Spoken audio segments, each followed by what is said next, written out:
Em 1930, um jovem astrônomo chamado Clyde Tombaugh descobriu um ponto de luz fraquinho no céu noturno. E isso mudou tudo o que sabíamos sobre o nosso sistema solar. O que parecia ser apenas mais uma estrela na escuridão do espaço se revelou um mundo gelado e misterioso nas bordas mais distantes do nosso quintal cósmico, Plutão. Esse pequeno planeta anão fica tão longe de nós que a luz do Sol demora mais de 5 horas só para chegar até ele. A sonda New Horizons, a nave mais rápida que a humanidade já construiu, levou quase 10 anos viajando sem parar para finalmente ver Plutão de perto, e mesmo assim, ela só passou voando, sem conseguir frear ou pousar. Isso fez os cientistas perguntarem algo que parece simples, mas é de explodir a mente. Será que algum dia um ser humano vai conseguir pisar nesse mundo congelado que fica a bilhões de quilômetros de casa? Prepare-se para dormir enquanto escuta este vídeo e deixe a sua mente viajar pelo espaço. Se inscreva no canal, deixe seu like e comente de que parte do mundo você está assistindo. Se acomode e relaxe, vamos começar. Imagina só sair de casa para uma viagem e, mesmo no carro mais rápido do mundo, levar quase uma década para chegar. Agora multiplica isso pelo vazio mais absoluto que você consegue pensar. Pois é, quando a gente fala em viajar até Plutão, a primeira barreira não é um monstro mitológico ou um campo de asteroides perigosos. É simplesmente o nada. A distância pura e crua. Plutão não fica ali na esquina, nem mesmo no fim do quarteirão do Sistema Solar. Ele dança numa órbita tão alongada que sua distância da nossa bola azul varia de uma maneira que desafia a nossa intuição cotidiana. No seu ponto mais próximo, ele está a cerca de 4,28 bilhões de quilômetros da Terra. Quando está mais longe, essa cifra salta para 7,5 bilhões de quilômetros. Tente visualizar 1 bilhão de quilômetros. 1 quilômetro é aquela distância que você percorre a pé em uns 15 minutos. 1 milhão de quilômetros já é uma abstração, algo como dar 25 voltas completas ao redor da Terra. 1 bilhão, então, são 25 mil voltas no planeta. E a gente está falando de 4 a 7 bilhões. A mente emperra. Para tentar domar esses números astronômicos, os cientistas adoram criar analogias em escala reduzida. Vamos tentar uma. Suponha que a Terra seja uma bola de gude de 1 centímetro de diâmetro, algo que cabe na palma da sua mão. Nessa escala minúscula, onde o Sol seria uma bola de cerca de 1 metro de diâmetro a uns 117 metros de distância, Plutão não seria um grão de areia. Ele seria um grão de poeira quase invisível. E onde estaria esse grão de poeira? Não no outro lado do quintal, não na rua seguinte. Ele estaria, em média, a mais de 1 quilômetro de distância da sua bola de gude terra. Pense nisso. Você segura uma bola de gude, olha para o horizonte e sabe que seu destino é um pontinho a 1 quilômetro dali no meio do absoluto nada. Essa é a sensação da distância. A espaçonave mais rápida já lançada da Terra, a famosa New Horizons, que foi feita sob medida para ser veloz, levou 9 anos e meio para chegar lá. Ela não foi devagar. Ela saiu da Terra a uma velocidade que a faria chegar à Lua em 9 horas, comparado aos 3 dias das missões Apollo. Mesmo assim, 9 anos e meio de viagem ininterrupta. O problema fundamental é que o espaço, principalmente o espaço interplanetário, é majoritariamente vazio. Não há estradas, não há atalhos, não há vento a favor. É apenas uma extensão imensa de vácuo que deve ser percorrida por uma máquina que carrega seu próprio combustível. E cada quilograma a mais de combustível exige mais combustível para ser acelerado, numa equação matemática desanimadora, mas a distância não é só um número no odômetro. Ela tem consequências práticas e profundas para qualquer tentativa de exploração, robótica ou humana. A mais imediata é a comunicação. Tudo no espaço profundo se comunica por ondas de rádio, que viajam na velocidade da luz, a velocidade máxima do universo, 300 mil quilômetros por segundo. Parece instantâneo, não é? Aqui na Terra, quando você liga para alguém do outro lado do planeta, o atraso é imperceptível. Mas com Plutão, a história é outra. Quando a New Horizons fez seu sobrevoo histórico, o sinal de rádio que trazia os dados preciosos da superfície levou mais de 4 horas para cruzar o sistema solar e chegar até as antenas da NASA na Terra. 4 horas só para a mensagem de cheguei e vir. E se a equipe de controle em Terra visse um problema e precisasse enviar um comando de correção, teriam que esperar outras 4 horas para esse comando chegar até a sonda. Isso significa que, em momentos críticos, a espaçonave precisa ser completamente autônoma.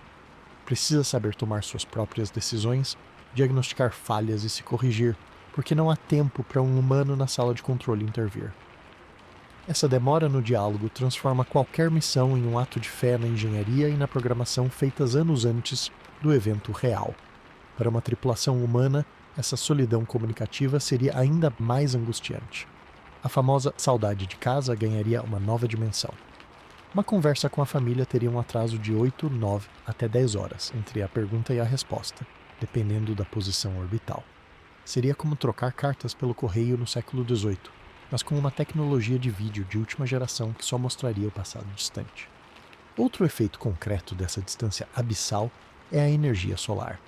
O Sol, nossa fonte de calor e vida, vai ficando cada vez mais fraco à medida que nos afastamos. A intensidade da luz solar obedece ao que os físicos chamam de lei do inverso do quadrado da distância. Em português simples, significa que se você dobrar a distância do Sol, a energia que chega até você cai para 1/4. Se triplicar, cai para 1/9. Plutão está, em média, 39 vezes mais longe do Sol do que a Terra. Faça a conta. A energia solar lá é cerca de 1.500 vezes mais fraca do que aqui. Não é crepúsculo, é um dia perpétuo, extremamente fosco. Por isso, a New Horizons não podia depender de painéis solares comuns. Ela usa um gerador termoelétrico de radioisótopos, uma bateria nuclear que aproveita o calor do decaimento de plutônio para gerar eletricidade. Para uma missão tripulada, isso é um problema enorme. Painéis solares seriam inúteis. A nave precisaria de uma fonte de energia nuclear robusta e segura para manter todos os sistemas de suporte de vida, aquecimento, comunicações e propulsão funcionando por décadas. A escuridão lá fora não é só poética, é gélida e carente de energia. E isso nos leva ao ponto talvez mais crucial sobre a distância: tempo. Distância e tempo são duas faces da mesma moeda quando se viaja no espaço. Com a tecnologia atual de propulsão, a que nos levou à Lua e envia sondas a Marte, o tempo de viagem até Plutão é medido em vidas humanas. A New Horizons fez a travessia em 9 anos e meio porque era uma sonda pequena e leve, lançada por um foguete poderosíssimo, e ainda ganhou um estilingue gravitacional de Júpiter que a acelerou de graça. Uma nave tripulada seria uma estrutura colossal, centenas de vezes mais pesada, cheia de escudos contra radiação, água, comida, equipamentos de exercício, áreas de convívio. Impulsionar essa massa toda com os mesmos foguetes químicos seria praticamente impossível. A viagem se estenderia por décadas, talvez 30, 40 anos só de ida. O que isso significa na prática, né? Significa que uma equipe de astronautas jovens que partisse da Terra chegariam a Plutão na meia-idade. E se a missão fosse de ida e volta, eles voltariam idosos, se voltassem. Todo o planejamento da missão teria que levar em conta a biologia humana, o desgaste psicológico de uma geração inteira passada dentro de uma lata de metal no escuro. Por isso, quando os engenheiros falam em superar o desafio de ir a Plutão, a primeira batalha é contra a própria escala do universo. Não basta construir um foguete mais potente. É preciso repensar completamente a propulsão. Precisamos de sistemas que consigam manter uma aceleração constante por longos períodos, ou que atinjam velocidades muito mais altas do que as atuais. Tecnologias como propulsão nuclear térmica, onde um reator nuclear aquece um gás para impulsionar a nave, ou propulsão iônica, que empurra partículas minúsculas com campos elétricos, são candidatas. Mas mesmo essas, dentro do que é concebível hoje, reduziriam a viagem de décadas para talvez uma década. Melhor, mas ainda é um tempo enorme sob condições de isolamento extremo. A distância lhe impõe um custo psicológico e logístico que nenhuma outra missão enfrentou. A Estação Espacial Internacional fica a uns 400 quilômetros de altitude. Os astronautas lá sabem que a casa está logo ali, visível pela janela. Em Plutão, a Terra seria apenas um ponto azul pálido perdido no brilho do Sol, um grão de poeira no vasto escuro. Essa solidão cósmica, essa desconexão total do berço da humanidade, é talvez o aspecto mais difícil de quantificar, mas um dos mais poderosos. Entender essa escala do vazio é o primeiro passo obrigatório. É o choque de realidade que separa a ficção científica dos planos de voo reais. Antes de sonhar com bases em Plutão ou com turismo espacial no cinturão de Kuiper, temos que encarar esse deserto de quilômetros. Cada avanço em propulsão, cada nova descoberta em materiais, cada sistema de suporte de vida mais eficiente é uma tentativa de diminuir não a distância em si, que é fixa e imutável, mas o seu peso. O peso sobre o orçamento, sobre a tecnologia, sobre o corpo e a mente dos viajantes. A New Horizons venceu essa corrida de formiga cruzando um continente, porque para uma máquina o tempo é relativo. Ela só precisava estar operacional na hora certa.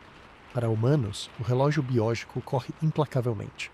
Reduzir o tempo de viagem não é uma otimização, é uma exigência.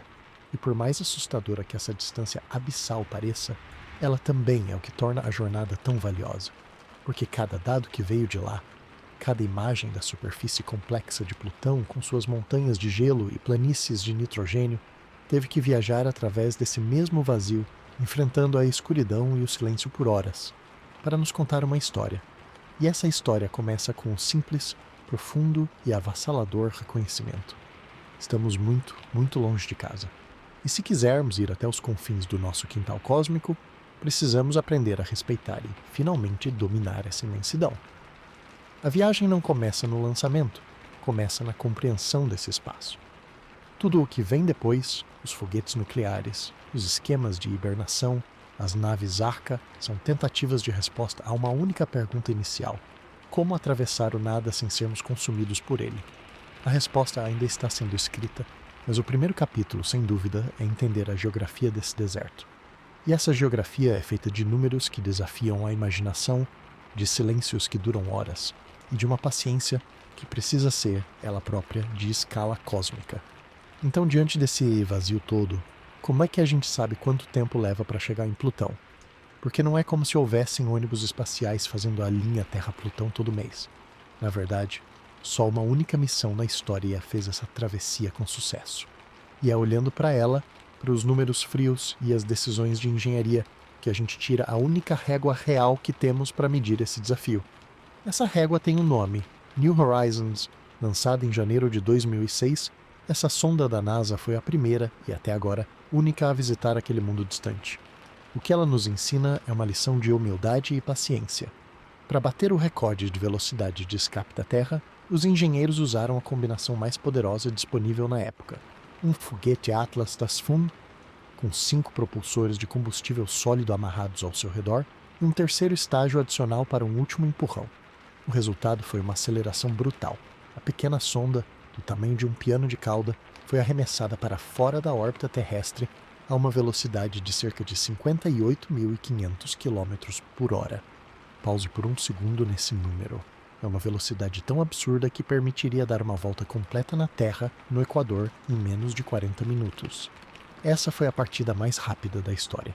E ainda assim, mesmo com esse pontapé inicial espetacular, ela só alcançou Plutão em julho de 2015, 9 anos e meio depois. Esse é o dado mais importante que a New Horizons nos deu. O tempo. 9 anos e meio de viagem ininterrupta através do escuro. Mas a missão não foi simplesmente apontar e atirar. Os planejadores foram espertos. Eles sabiam que, para encurtar essa jornada de forma viável, precisariam de uma ajuda celestial. Um truque de física que não consome uma única gota de combustível da sonda. A assistência gravitacional ou o famoso estilingue planetário. O plano era ambicioso. A trajetória foi calculada para que, pouco mais de um ano após o lançamento, a New Horizons passasse raspando por Júpiter, o gigante gasoso. A ideia não era só visitar Júpiter, era roubar um pouco da sua energia orbital. Imagine a sonda chegando na retaguarda do planeta, sendo puxada por sua imensa gravidade e depois arremessada na direção de sua viagem como numa pedra numa funda. Esse encontro foi uma maravilha da precisão. A gravidade de Júpiter não apenas curou a trajetória, 9 anos e meio depois. Esse é o dado mais importante que a New Horizons nos deu. O tempo. 9 anos e meio de viagem ininterrupta através do escuro. Mas a missão não foi simplesmente apontar e atirar. Os planejadores foram espertos. Eles sabiam que, para encurtar essa jornada de forma viável, precisariam de uma ajuda celestial. Um truque de física que não consome uma única gota de combustível da sonda. A assistência gravitacional ou o famoso estilingue planetário. O plano era ambicioso. A trajetória foi calculada para que, pouco mais de um ano após o lançamento, a New Horizons passasse raspando por Júpiter, o gigante gasoso. A ideia não era só visitar Júpiter, era roubar um pouco da sua energia orbital. Imagine a sonda chegando na retaguarda do planeta, sendo puxada por sua imensa gravidade e depois arremessada na direção de sua viagem como numa pedra numa funda. Esse encontro foi uma maravilha da precisão. A gravidade de Júpiter não apenas curou a trajetória, como acelerou a sonda em impressionantes 14.000 km por hora de graça. Esse impulso extra foi o que cortou o tempo total da viagem em pelo menos 3 anos. Sem esse estilingue, a New Horizons teria levado 12 anos ou mais para chegar. Essa é a primeira grande lição prática. Para viagens longas no sistema solar exterior, a janela de lançamento da Terra era extremamente apertada. A New Horizons precisou ser lançada em uma data específica, naquele começo de 2006, para que chegasse na posição exata de Júpiter na hora exata, mais de um ano depois. Se perdesse essa janela, a próxima oportunidade só surgiria muitos anos depois, quando a geometria planetária se alinhasse novamente. Isso nos ensina que uma viagem a Plutão não é uma decisão que se toma de uma hora para outra. Ela depende de uma coreografia celeste precisa. Para uma missão tripulada, que seria muito mais lenta e pesada, essa dependência de alinhamentos planetários seria ainda mais crítica e restritiva. A New Horizons também estabeleceu outro parâmetro crucial. A ideia de um sobrevoo. Ela foi projetada para passar por Plutão a toda velocidade, coletando uma enxurrada de dados em poucas horas, e depois seguir rumo ao cinturão de Kuiper. Por quê? Porque entrar em órbita ao redor de Plutão é uma proposta completamente diferente e infinitamente mais difícil. Para friar e ser capturada pela gravidade fraca de Plutão, a sonda teria que carregar uma quantidade de combustível comparável à que usou para sair da Terra. Isso a tornaria grande, pesada e inviável. Portanto, o modelo de missão de sobrevoo rápido, embora nos dê apenas um instantâneo do mundo, é o mais econômico e rápido que existe atualmente. Olhar para os 9 anos e meio da New Horizons é olhar para o piso e estabeleceu outro parâmetro crucial, a ideia de um sobrevoo. Ela foi projetada para passar por Plutão a toda velocidade, coletando uma enxurrada de dados em poucas horas, e depois seguir rumo ao cinturão de Kuiper. Por quê? Porque entrar em órbita ao redor de Plutão é uma proposta completamente diferente e infinitamente mais difícil. Para friar e ser capturada pela gravidade fraca de Plutão, a sonda teria que carregar uma quantidade de combustível comparável à que usou para sair da Terra. Isso a tornaria grande, pesada e inviável. Portanto, o modelo de missão de sobrevoo rápido, embora nos dê apenas um instantâneo do mundo, é o mais econômico e rápido que existe atualmente. Olhar para os 9 anos e meio da New Horizons é olhar para o piso. Ela viajava silenciosamente, o mundo aqui na Terra mudava. Smartphones foram inventados, redes sociais surgiram, governos vieram e foram, e a sonda simplesmente seguia, um ponto quase imperceptível cruzando um oceano de escuridão. Esse descompasso entre o tempo da missão e o tempo humano é algo com que teremos que lidar. A equipe que projetou, construiu e lançou a sonda teve que esperar quase uma década para ver o fruto principal do seu trabalho. Muitos engenheiros e cientistas se aposentaram nesse intervalo. Outros, que eram jovens no lançamento, estavam com carreiras estabelecidas na chegada. Isso tem implicações profundas para o planejamento de missões de longo prazo. Requer instituições estáveis, financiamento contínuo por múltiplos ciclos políticos e uma tradição de passar o bastão entre gerações de pesquisadores. O sucesso da New Horizons em 2015, com suas imagens espetaculares de montanhas de gelo e corações brilhantes na superfície de Plutão, foi a recompensa por essa paciência coletiva. Foi a prova de que, apesar da distância abissal e do tempo dilatado, a humanidade consegue planejar e executar com sucesso uma missão a um mundo que, para muitos, era apenas um ponto de luz nos telescópios. Portanto, quando falamos em ir a Plutão com pessoas a bordo, a referência não é uma ficção ou uma especulação otimista. A referência é concreta. Foi uma sonda que pesava menos de meia tonelada, que viajou a velocidades inimagináveis para nós, e ainda assim levou 9 anos e meio. Este é o Marla Paloxan. O marco zero. Qualquer arquitetura de missão tripulada começa com uma pergunta embaraçosa. Como superar esse marco? Como fazer uma nave que é necessariamente centenas de vezes mais massiva, cheia de sistemas frágeis de suporte de vida, fazer o mesmo percurso em um tempo que não destrua a tripulação psicológica e fisicamente? A New Horizons nos mostrou o caminho para o estilingue gravitacional, mas também mostrou os limites da propulsão química. Ela nos mostrou a necessidade da hibernação de sistemas, mas também a fragilidade de depender de uma única janela de lançamento a cada década. Ela é, ao mesmo tempo, nossa maior inspiração e nosso lembrete mais sólido da magnitude do desafio. O feito dela não diminui a dificuldade de uma missão humana. Pelo contrário, ele a dimensiona com clareza brutal. Ele coloca um número na parede, 9 anos e meio. Esse é o tempo para uma carta robótica leve e veloz. Agora o trabalho é reescrever a física e a engenharia para que um dia, talvez, possamos colocar uma data mais curta nesse mesmo muro. Mas até lá, toda a conversa sobre Plutão passa necessariamente por aquela pequena sonda que, em 2006, partiu no foguete mais rápido que já construímos e, mesmo assim, precisou de quase uma década de solidão cósmica para entregar seu postal do confim do Sistema Solar.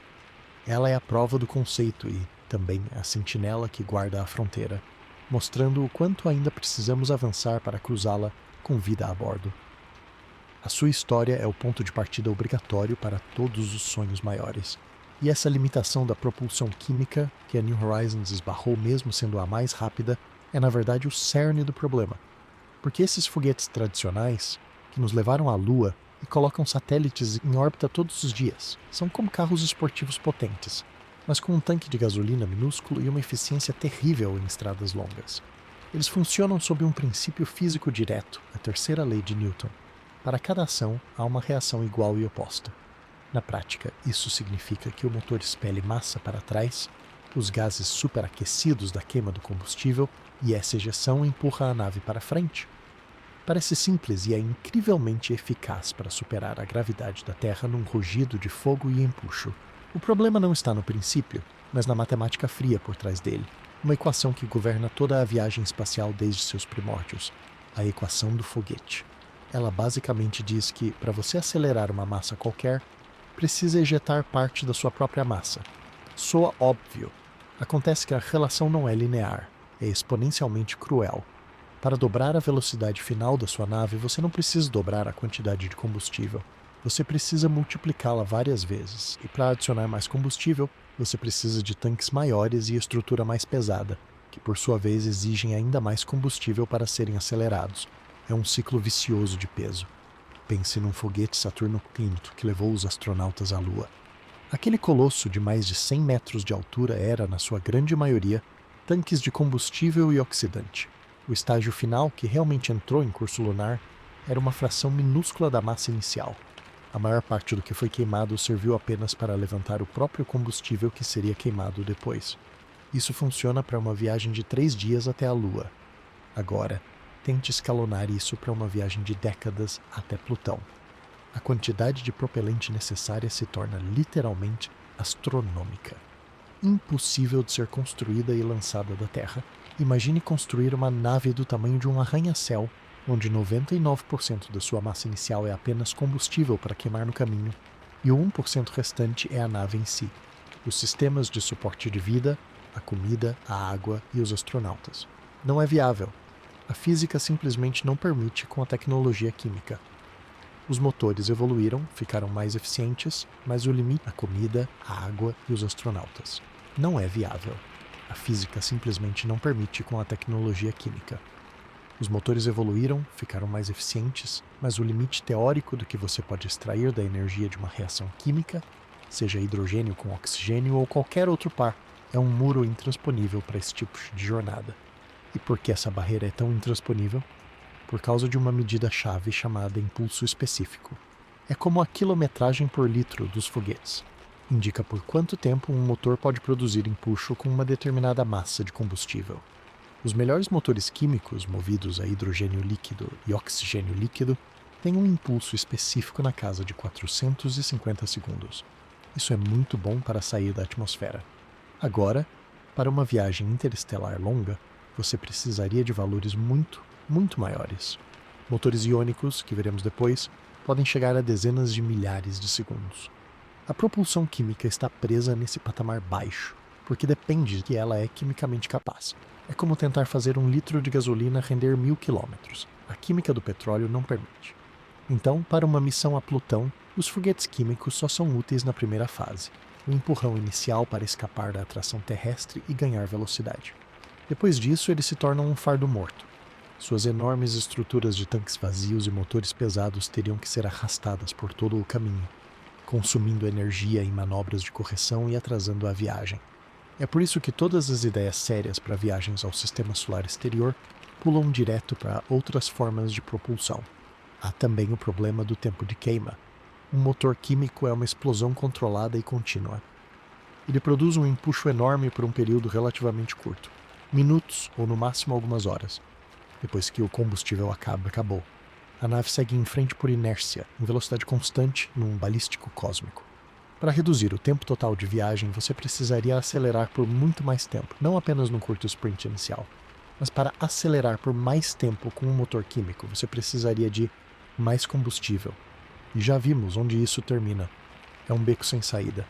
A única maneira de contornar parcialmente isso com tecnologia química seria usar o estilingue gravitacional, como a New Horizons fez. Mas mesmo com múltiplos estilingues, uma nave tripulada muito mais pesada ganharia uma aceleração relativa menor com cada encontro.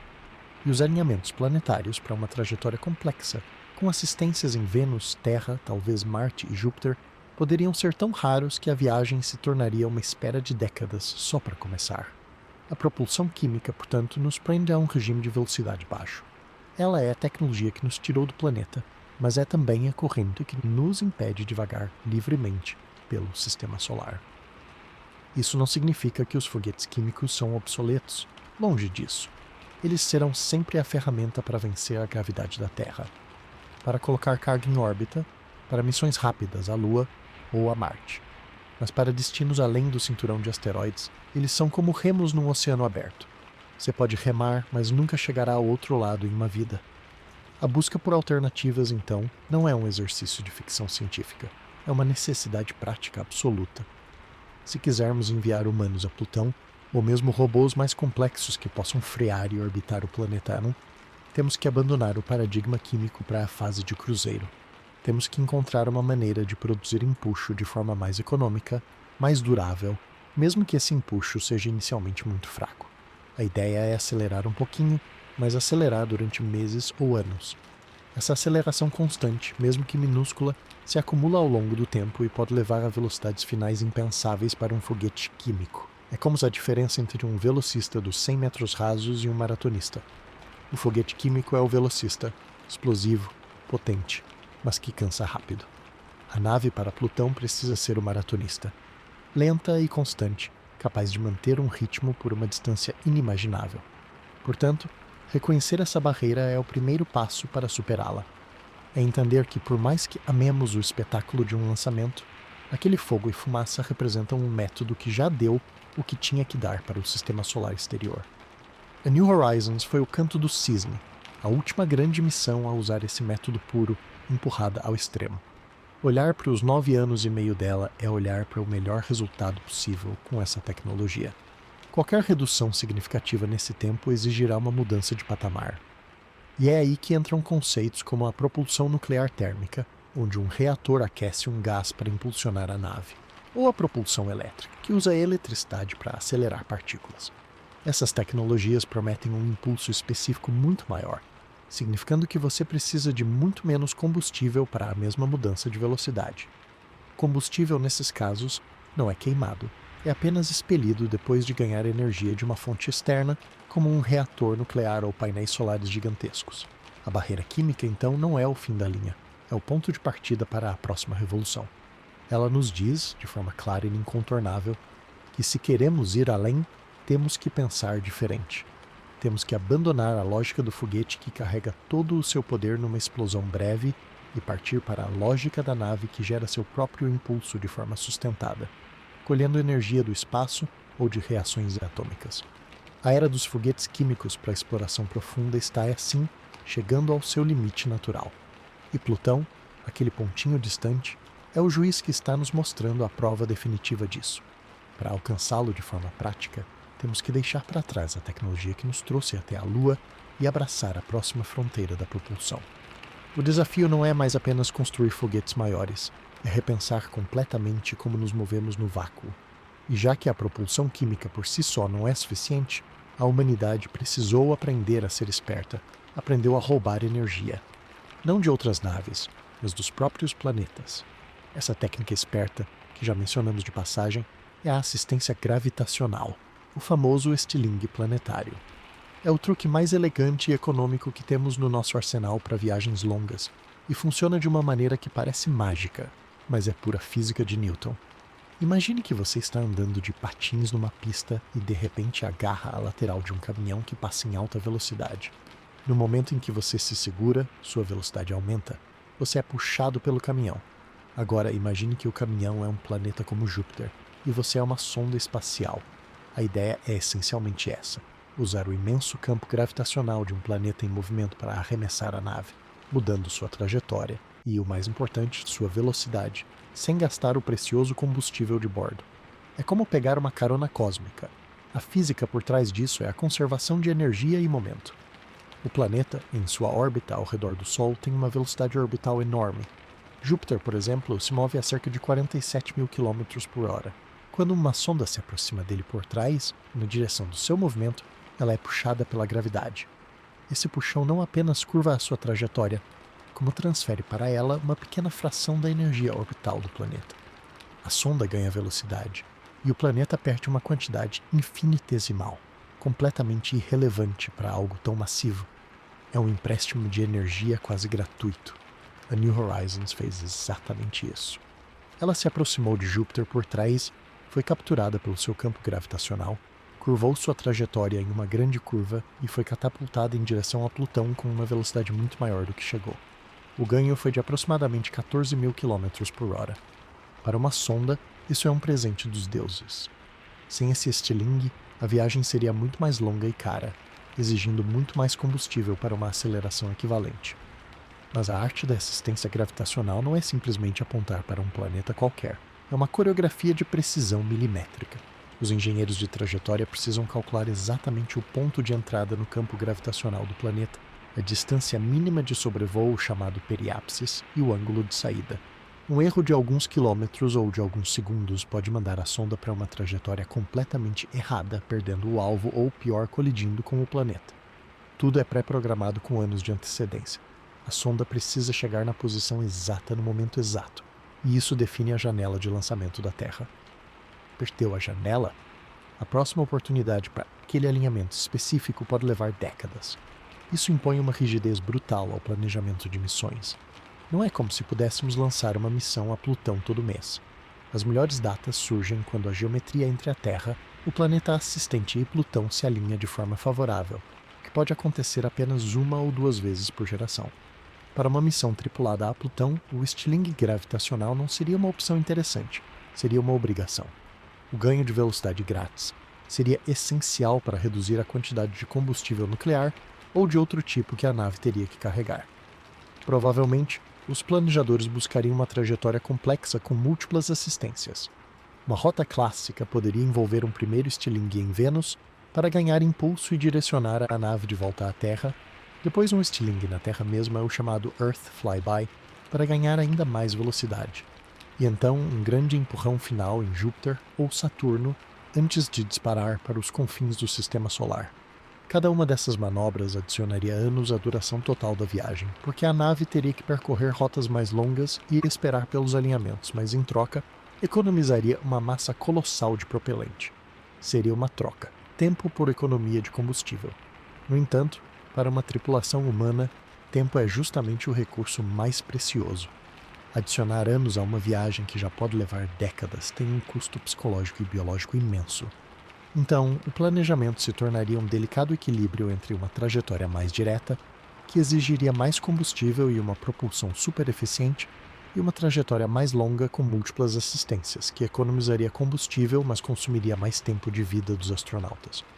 Outro ponto crucial é que a assistência gravitacional, por mais inteligente que seja, tem um limite físico. A quantidade máxima de velocidade que você pode ganhar depende da massa do planeta e da velocidade com que você se aproxima dele. Planetas gigantes como Júpiter e Saturno são os melhores estilingues. Marte ou Vênus oferecem um ganho muito menor, e há um limite de quanto você pode extrair. Você não pode simplesmente ficar dando voltas em Júpiter para ganhar velocidade indefinidamente. A manobra é uma interação única, uma curva hiperbólica. Você entra no campo gravitacional, curva e sai sem entrar em órbita. Para entrar em órbita, você teria que frear, o que consumiria todo o ganho e muito mais. Portanto, a assistência é um impulso único e decisivo.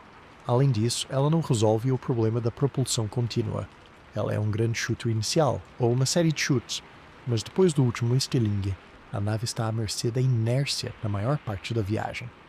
Para manter uma aceleração constante, que é o ideal para reduzir o tempo de viagem total, por mais inteligente que seja, tem um limite físico. A quantidade máxima de velocidade que você pode ganhar depende da massa do planeta e da velocidade com que você se aproxima dele. Planetas gigantes como Júpiter e Saturno são os melhores estilingues. Marte ou Vênus oferecem um ganho muito menor, e há um limite de quanto você pode extrair. Você não pode simplesmente ficar dando voltas em Júpiter para ganhar velocidade indefinidamente. A manobra é uma interação única, uma curva hiperbólica. Você entra no campo gravitacional, curva e sai sem entrar em órbita. Para entrar em órbita, você teria que frear, o que consumiria todo o ganho e muito mais. Portanto, a assistência é um impulso único e decisivo. Além disso, ela não resolve o problema da propulsão contínua.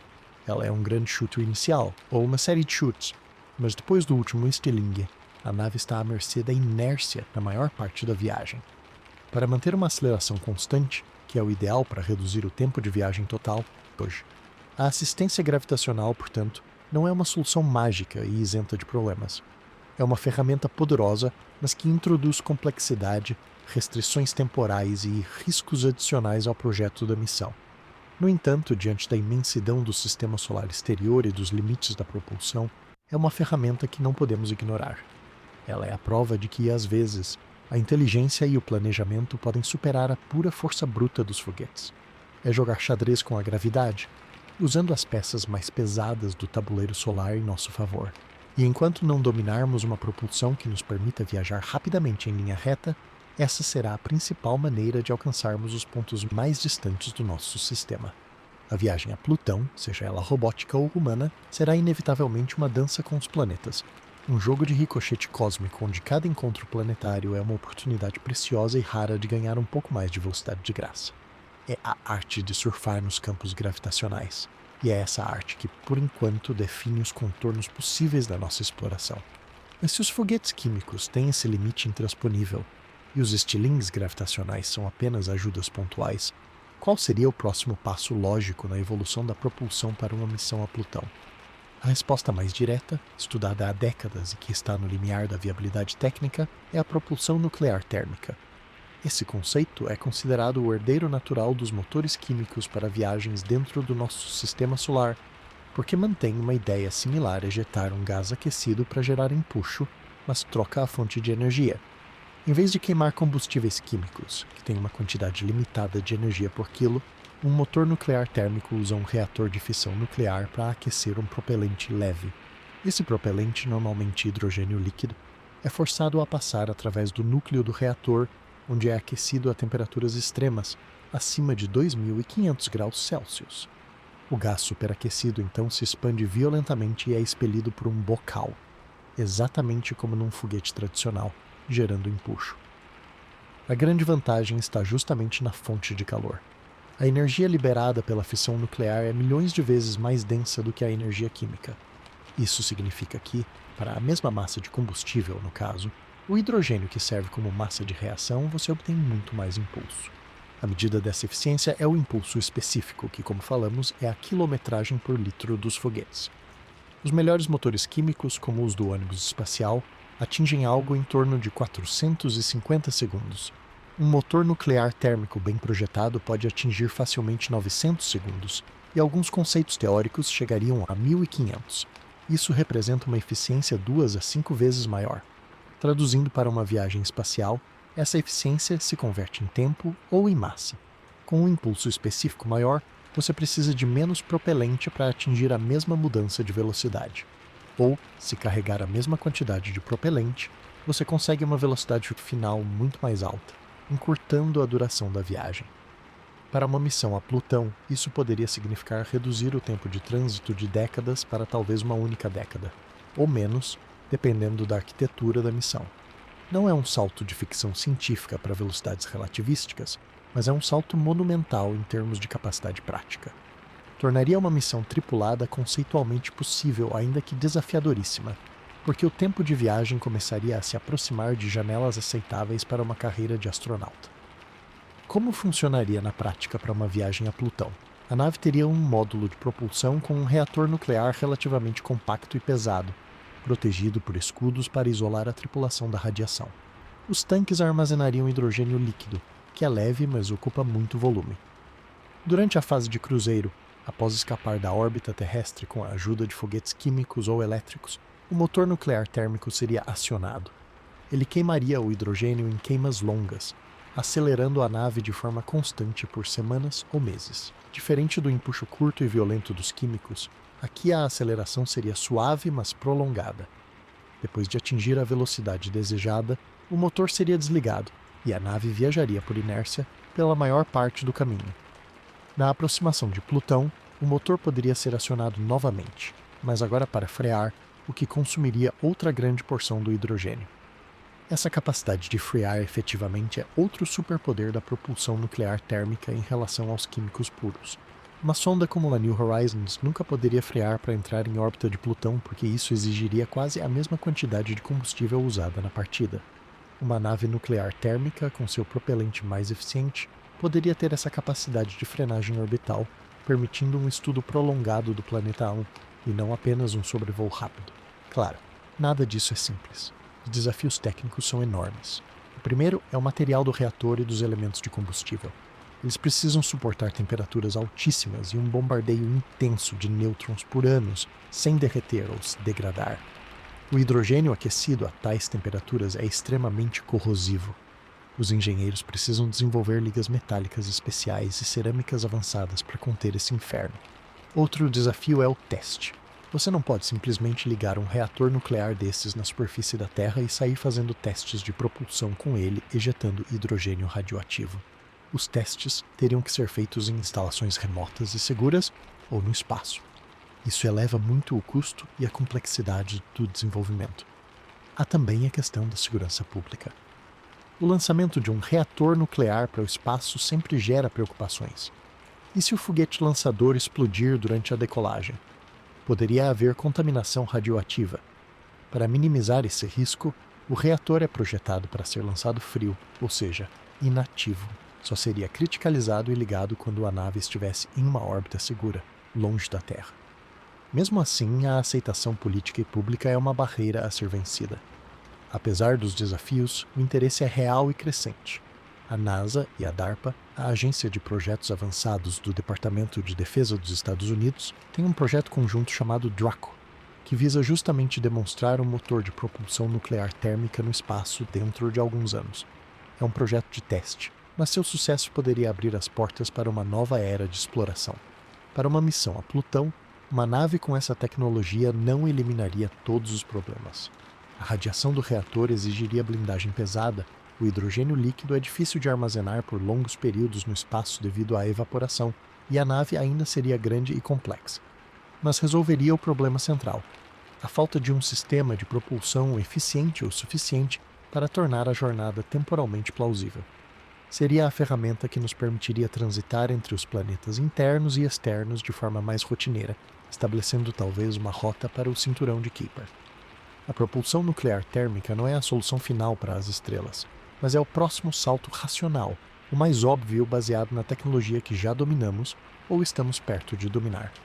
Ela representa a ponte entre a era química, que nos deu a Lua, e uma futura era de exploração verdadeiramente solar. Se um dia víssemos uma missão tripulada a ser planejada para Plutão, é quase certo que os esquemas iniciais de propulsão considerariam seriamente a opção nuclear térmica. Ela é o caminho mais difícil, mas também o mais direto, para ganharmos o impulso necessário para desafiar as distâncias abissais que nos separam da fronteira do sistema solar. Contudo, se a propulsão nuclear térmica é o caminho mais direto para um grande salto em eficiência, existe uma tecnologia completamente diferente que já é realidade hoje e que representa o extremo oposto em filosofia: a propulsão elétrica de íons. Enquanto os motores nucleares térmicos ainda buscam uma demonstração prática no espaço, os propulsores iônicos já estão lá, trabalhando silenciosamente em diversas sondas e satélites. A grande diferença entre eles e qualquer foguete tradicional é uma só: eles trocam força bruta por uma eficiência quase absurdamente alta. Imagine a diferença entre o empurrão de uma pessoa e o sopro constante de um ventilador. O sopro do ventilador não vai te mover se você estiver preso no chão. Mas se você já estiver num barco sem atrito, soprando dia e noite na mesma direção, você vai acelerar cada vez mais. É mais ou menos essa a ideia. Um motor iônico produz um empuxo muito, muito fraco. Tão fraco que na Terra você nem perceberia. Ele não conseguiria vencer a gravidade do planeta. Mas no vácuo do espaço, onde não há resistência do ar e a gravidade é muito fraca, esse empuxo minúsculo pode ser aplicado de forma contínua por meses ou anos, e uma aceleração constante, por mais ínfima que seja, se acumula. No final, você atinge velocidades finais que foguetes químicos jamais alcançariam com a mesma quantidade de combustível. Como funciona essa maravilha da engenharia? O princípio é relativamente simples, mas a execução é complexa. O propulsor usa um gás nobre, geralmente xenônio, que é inerte e fácil de ionizar. Esse gás é armazenado em um tanque e liberado em uma câmara, onde ele é bombardeado por elétrons. Esse bombardeio arranca elétrons dos átomos de xenônio, transformando-os em íons, ou seja, átomos com carga elétrica positiva. Esses íons positivos são então acelerados por uma série de grades eletrostáticas, que têm uma diferença de potencial enorme, de milhares de volts. As grades carregadas positivamente repelem os íons, que são ejetados para o espaço a velocidades altíssimas, na casa de 30 a 40 km por segundo. Para manter a neutralidade elétrica da nave, um emissor de elétrons, um catodo, injeta elétrons no jato de íons que sai, neutralizando sua carga. O resultado é um feixe azulado e quase fantasmagórico de plasma que empurra a nave para frente. A força desse empurrão é equivalente mais ou menos ao peso de uma folha de papel na sua mão. Mas faça essa força atuar por 10.000 horas seguidas e você terá uma mudança de velocidade colossal. A medida da eficiência, o impulso específico, é onde os motores iônicos brilham. Enquanto os químicos ficam na casa das centenas de segundos e os nucleares térmicos na casa dos milhares, os iônicos podem atingir de 3.000 a 10.000 segundos. É uma eficiência de 10 a 20 vezes maior. Isso significa que, para uma missão de longa distância, você precisa de uma massa de propelente absurdamente menor. Uma sonda com propulsão iônica pode ser, em teoria, muito mais leve, ou carregar muito mais instrumentos científicos, porque não precisa de toneladas de combustível químico. A sonda Dawn, da NASA, que visitou os asteroides Vesta e Ceres, é o exemplo mais famoso. Ela usou propulsão iônica para se mover entre as órbitas desses dois corpos, algo que seria muito mais difícil e demorado com propulsão química tradicional. Agora, como isso se aplica a uma viagem a Plutão? Aí é que a coisa fica interessante e também complicada. A propulsão iônica é ideal para o espaço profundo, mas péssima para sair da órbita da Terra. Por causa do seu empuxo fraquíssimo, levaria meses ou até anos apenas para uma nave com motores iônicos sair da órbita terrestre baixa e ganhar velocidade de escape. É tempo demais e um risco desnecessário, pois a nave ficaria exposta aos cinturões de radiação e a possíveis falhas por muito tempo perto de casa. Portanto, a arquitetura de uma missão a Plutão usando essa tecnologia seria híbrida. A nave seria lançada por um foguete químico poderoso que a colocaria em uma trajetória de escape da Terra, talvez até com um estilingue gravitacional. Só então, já no espaço interplanetário livre e vazio, os motores iônicos seriam ligados. Eles ficariam ligados não por dias, mas por anos, acelerando constantemente durante talvez metade do caminho. Depois, desligariam e a nave cruzaria a segunda metade por inércia. Na aproximação de Plutão, eles poderiam ser ligados novamente para uma frenagem longa e controlada, permitindo uma inserção orbital suave. Essa é uma grande vantagem, a capacidade de frear e entrar em órbita sem consumir quantidades proibitivas de combustível. No entanto, existe um grande limitador: a energia. Motores iônicos são sedentos por eletricidade. Para produzir aquelas grades eletrostáticas de alta voltagem e manter o processo de ionização, você precisa de muita energia. Em missões atuais, como a Dawn, essa energia vem de grandes painéis solares. Funciona bem para o sistema solar interior, onde a luz solar ainda é forte. Mas para uma missão a Plutão, como já falamos, a energia solar é 1000 vezes mais fraca. Painéis solares seriam inúteis. A única fonte de energia viável para alimentar motores iônicos numa missão assim seria um reator nuclear de fissão. Não um reator para aquecer propelente como na propulsão nuclear térmica, mas um reator para gerar eletricidade. Esse sistema é chamado de propulsão elétrica nuclear. O reator geraria quilowatts ou megawatts de energia elétrica, que alimentariam os motores iônicos. Essa combinação é considerada por muitos o santo graal para a exploração robótica do sistema solar exterior, e talvez até para missões tripuladas a Marte. A eficiência altíssima dos iônicos, casada com a energia densa da fissão nuclear, criaria uma nave de longo alcance e grande capacidade de manobra. Os desafios, é claro, são imensos. Um reator nuclear espacial para a geração de eletricidade é um projeto complexíssimo. Ele precisa ser leve, seguro, confiável por décadas e capaz de dissipar calor no vácuo. Os motores iônicos também precisariam ser escalonados para uma potência muito maior do que os atuais, que são pequenos. E mesmo com toda essa tecnologia, o tempo de viagem ainda seria longo, porque a aceleração, embora constante, é muito suave. Para uma tripulação humana, anos de uma aceleração contínua, mesmo que leve, poderiam ter efeitos fisiológicos desconhecidos. Além disso, a nave teria que ser projetada para suportar o funcionamento contínuo de sistemas críticos por talvez 15 ou 20 anos, o dobro ou triplo da vida útil de uma sonda como a Dawn. A confiabilidade de todos os componentes teria que ser quase perfeita. A propulsão iônica, portanto, não é uma solução rápida. É uma solução econômica em termos de combustível, mas que paga o preço em tempo de desenvolvimento tecnológico e em duração da viagem. Ela é a escolha para quem não tem pressa, mas quer chegar com estilo e eficiência, tendo a capacidade de manobrar e até frear no destino. Para uma missão puramente científica a Plutão, que visa colocar uma sonda em órbita para estudar o planeta anão por anos, a combinação de energia nuclear e propulsão iônica é provavelmente o caminho mais promissor. Para uma missão tripulada, o cálculo é mais difícil, porque o tempo volta a ser o inimigo principal, e a propulsão iônica, com sua aceleração paciente, pode não ser capaz de encurtá-lo o suficiente. Mas como estágio avançado de uma arquitetura de propulsão, ela é uma peça fundamental no quebra-cabeça. É a tecnologia que nos ensina que no espaço, a paciência e a persistência, alimentadas por uma fonte de energia poderosa, podem vencer até a mais abissal das distâncias.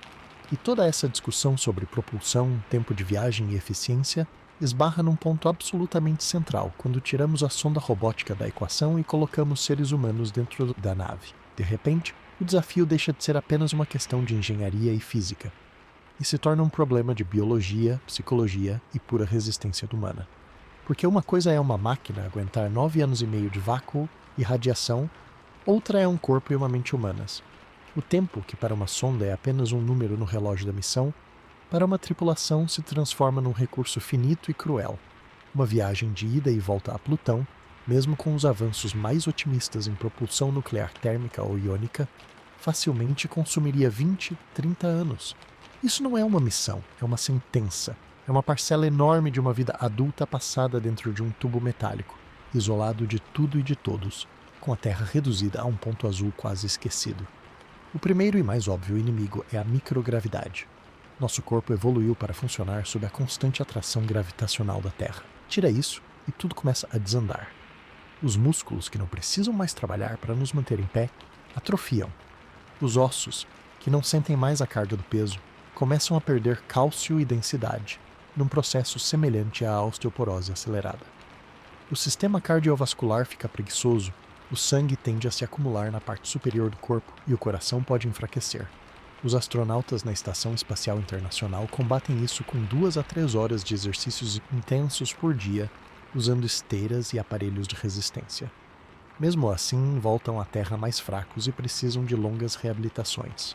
Agora, multiplique isso por décadas. Seria possível manter uma rotina de exercícios tão rigorosa por 20 anos seguidos, todos os dias, sem falhar? E mesmo que fosse, os exercícios atenuam, mas não eliminam os efeitos. Uma viagem tão longa poderia causar danos ósseos e musculares irreversíveis, transformando a chegada a Plutão, ou o retorno à Terra, num momento de extrema fragilidade física. Depois temos a radiação. Fora do abrigo protetor do campo magnético da Terra, o espaço está repleto de partículas de alta energia. Existem 2 fontes principais: os raios cósmicos galácticos, que são partículas vindas de fora do sistema solar, e as eventuais explosões solares, que disparam rajadas mortíferas de prótons. Na órbita terrestre baixa ou numa viagem rápida à Lua, a exposição é um risco gerenciável. Mas numa viagem de décadas pelo sistema solar exterior, a dose acumulada é o problema. Essas partículas, principalmente os íons pesados dos raios cósmicos, atravessam o casco da nave e o corpo dos astronautas, danificando células e DNA. Isso aumenta drasticamente o risco de desenvolver câncer a longo prazo, mas também pode causar danos agudos ao sistema nervoso central, comprometendo funções cognitivas e memória. Blindar uma nave inteira contra esse tipo de radiação é praticamente impossível com a tecnologia atual. Você precisaria de paredes grossas de chumbo ou água, o que tornaria a nave incrivelmente pesada. Soluções como campos magnéticos artificiais são conceitos interessantes, mas consomem energia gigantesca e estão no papel. Sem uma solução revolucionária para a proteção contra a radiação, uma tripulação poderia chegar a Plutão já bastante debilitada e com sua saúde futura irremediavelmente comprometida. E se os desafios físicos não fossem suficientes, entram os psicológicos. O confinamento extremo, a monotonia da paisagem eternamente escura e a ausência de privacidade, a convivência forçada com um pequeno grupo de pessoas pelas décadas, a distância insuperável de casa. Tudo isso é uma receita para desastres mentais. Estudos em estações de pesquisa na Antártida ou em simulações de missões marcianas mostram que tensões interpessoais, depressão, ansiedade e problemas de sono são comuns mesmo em missões de 1 ou 2 anos. Agora, imagine escalar isso para 20 anos. A dinâmica do grupo teria que ser perfeita. A seleção dos tripulantes seria mais do que uma avaliação técnica, seria um profundo estudo psicológico. Mesmo assim, conflitos surgiriam. A saudade, a sensação de isolamento cósmico, a pressão de saber que não há possibilidade de abortar a missão e voltar para casa rapidamente em caso de emergência pessoal. Como manter a sanidade e o espírito de equipe sob tal peso? A nave teria que ser projetada não apenas como uma máquina, mas como um lar, com espaços para privacidade, áreas de lazer, talvez até simulações de ambientes naturais. A comunicação com a Terra, com um atraso de horas, seria mais uma troca de mensagens do que uma conversa, ampliando a solidão. O tédio, por incrível que pareça, se tornaria um inimigo ativo, levando à desmotivação e à perda de foco em tarefas críticas. Todos esses fatores se interligam num ciclo vicioso. O estresse psicológico pode enfraquecer o sistema imunológico, tornando o corpo mais suscetível a outros problemas de saúde.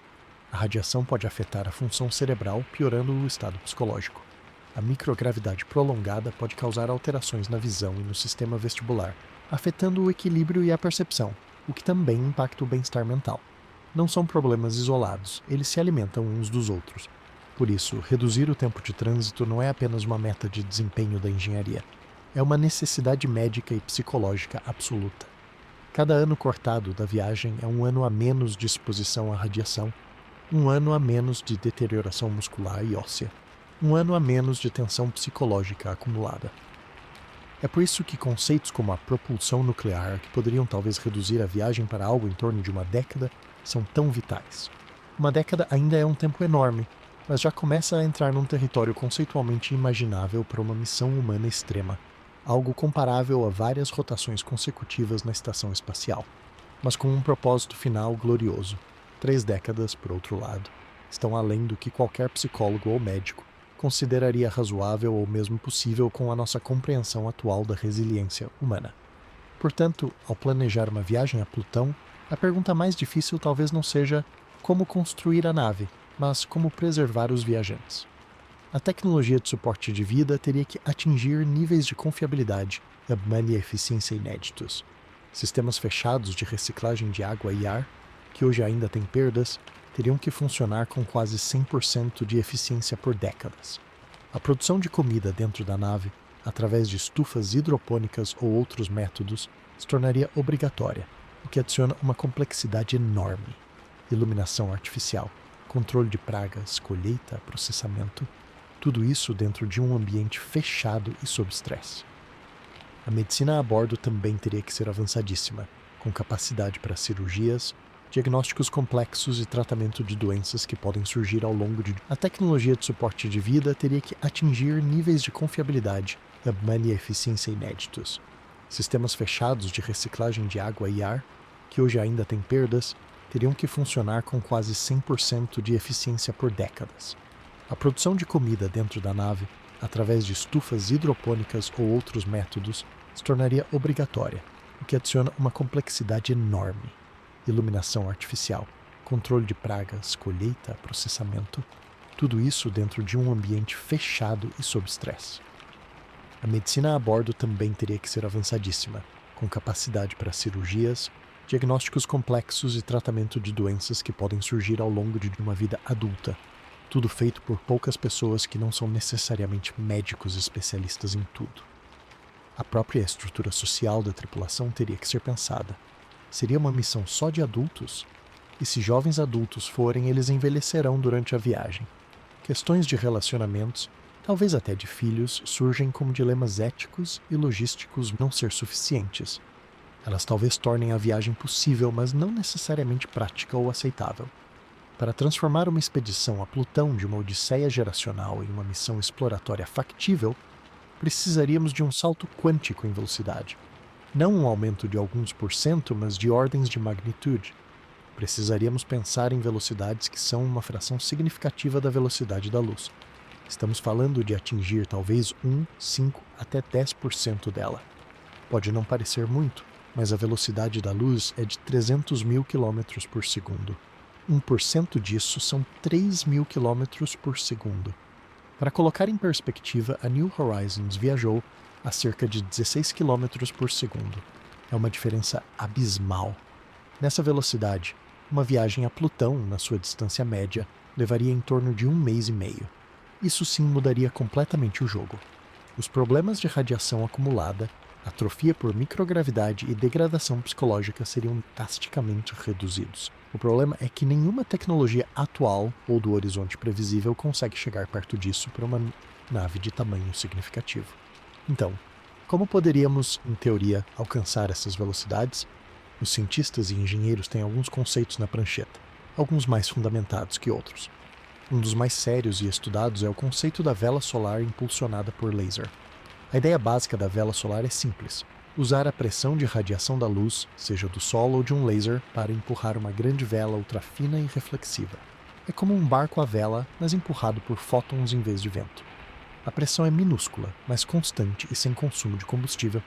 Para atingir velocidades altíssimas dentro do sistema solar, a proposta é construir na Terra, ou na órbita terrestre, uma matriz imensa de lasers poderosíssimos. Esses lasers seriam focados na vela de uma sonda distante, fornecendo uma pressão de luz intensa e contínua que a aceleraria por um longo período. Como o feixe de laser pode ser mantido focado por vastas distâncias com o uso de lentes espaciais gigantescas, a aceleração poderia continuar muito além da órbita da Terra. Esse conceito é levado a sério para o envio de nanosondas levíssimas a estrelas próximas, no projeto Breakthrough Starshot. Para uma nave tripulada, no entanto, os números se tornam assustadores. A energia necessária seria colossal, comparável a uma fração significativa do consumo energético global da humanidade por longos períodos. A vela teria que ser imensa, de quilômetros de diâmetro e incrivelmente resistente. A infraestrutura para construir e manter os lasers seria um megaprojeto planetário. É um conceito teoricamente sólido, mas praticamente inviável para qualquer coisa maior que uma sonda de alguns gramas no século atual. Outro candidato que parece mais palpável por usar um princípio que conhecemos é a propulsão de fusão nuclear. A fusão é o processo que alimenta o Sol. Núcleos de átomos leves, como o hidrogênio, se fundem para formar elementos mais pesados, liberando uma quantidade prodigiosa de energia. Se dominássemos a fusão controlada e compacta um C gigantesco, poderíamos usá-la para propulsionar uma nave. Existem diversos conceitos, como o motor de fusão por confinamento inercial, onde pequenas cápsulas de combustível de fusão seriam detonadas por lasers ou feixes de partículas na parte traseira da nave, criando uma série de microexplosões que impulsionariam a nave para frente. Outro conceito é o de fusão por confinamento magnético, onde um plasma superaquecido de deutério e trítio é confinado por campos magnéticos e parte desse plasma é direcionado para fora para gerar empuxo. A eficiência em termos de impulso específico seria fenomenal, potencialmente dezenas ou centenas de milhares de segundos. Isso poderia permitir velocidades de talvez alguns por cento da luz. O problema, é claro, é que ainda não conseguimos fazer um reator de fusão que produza mais energia do que consome de forma estável e contínua aqui na Terra, muito menos um mini-reator leve e confiável para voar no espaço. A propulsão de fusão é uma tecnologia de nível 2, que exigiria um domínio da energia das estrelas que ainda está décadas ou séculos no futuro, se é que algum dia será alcançada. Quando falamos em frações ainda maiores da velocidade da luz, entramos num território onde a física conhecida começa a nos pregar peças. A relatividade especial de Einstein nos diz que, à medida que um objeto se aproxima da velocidade da luz, sua massa relativística aumenta, exigindo energia infinita para acelerá-lo ainda mais. Chegar a 50% da velocidade da luz já é um desafio energético de proporções inimagináveis para uma nave com massa útil. É aí que surgem, na ficção científica e em especulações teóricas marginais, ideias como o motor de dobra ou warp drive. A ideia não é acelerar a nave através do espaço, mas contrair e expandir o próprio tecido do espaço-tempo ao redor dela, criando uma bolha onde a nave fica em repouso dentro de uma distância encurtada. Seria como surfar numa onda de espaço contraído. Isso, teoricamente, permitiria viagens mais rápidas que a luz, sem violar a relatividade, pois a nave não se move localmente mais rápido que a luz. É o espaço ao seu redor que se move. Cálculos teóricos, baseados em soluções das equações de campo de Einstein, sugerem que tal coisa não é totalmente impossível em princípio. No entanto, ela exigiria formas de matéria exótica com energia negativa, algo que nunca observamos e que pode nem existir. A quantidade de energia necessária seria astronômica, possivelmente equivalente à massa de um planeta ou de uma estrela. Portanto, enquanto é um exercício matemático fascinante, o motor de dobra está firmemente no reino da especulação pura, sem nenhum caminho de engenharia conhecido para realizá-lo. Então, onde isso nos deixa? Nos deixa com a dura realidade de que, para qualquer horizonte de planejamento que faça sentido, digamos os próximos 100 ou 200 anos, as velocidades relativísticas para naves tripuladas de grande porte são um sonho distante. O mais provável é que, se formos a Plutão com humanos, seremos com uma tecnologia de propulsão nuclear térmica ou elétrica, aceitando uma viagem de 1 ou 2 décadas e tendo que lidar com todos os imensos desafios de suporte de vida e saúde que isso implica. As tecnologias revolucionárias são exatamente isso, revolucionárias. Elas exigem descobertas fundamentais na física, avanços monumentais em engenharia de materiais e uma infraestrutura energética global transformada. Isso não significa que devemos parar de sonhar ou de pesquisar. O estudo de conceitos como a vela a laser e a fusão mantém a mente aberta para possibilidades futuras e pode gerar tecnologias intermediárias úteis. Mas é importante separar o que é um projeto difícil, porém baseado em princípios conhecidos como um reator de fissão para propulsão elétrica, do que é um salto de fé na física ainda não descoberta. Para Plutão, infelizmente, o ataluto relativístico provavelmente não estará disponível. Teremos que cruzar o grande vazio na velocidade paciente das reações atômicas controladas, não no vórtice glamuroso de uma dobra espacial. A busca por velocidades mais altas continuará, impulsionada pelo desejo de reduzir o sofrimento humano no espaço e de alcançar as estrelas, mas para o nosso primeiro encontro com os confins gelados do nosso próprio sistema solar, teremos que aceitar que a paciência ainda será uma das virtudes mais importantes dos exploradores. Eles não serão cavaleiros da relatividade, mas sim peregrinos determinados, navegando no ritmo lento, porém implacável, permitido pelas leis da física que dominamos hoje. Então, se a viagem vai durar décadas e não há atalhos relativísticos no horizonte, fica claro que a nave para Plutão não pode ser uma simples cápsula como a Apollo, ou mesmo uma estação espacial ampliada. Ela teria que ser algo completamente diferente. Algo que não apenas transporte humanos, mas que sustente uma microsociedade autônoma por uma geração. Uma arca espacial. A primeira grande diferença está no conceito de ecossistema fechado. Na Estação Espacial Internacional, água e ar são parcialmente reciclados, mas ainda dependem de reposições frequentes da Terra. Numa missão a Plutão, reabastecimento é impossível.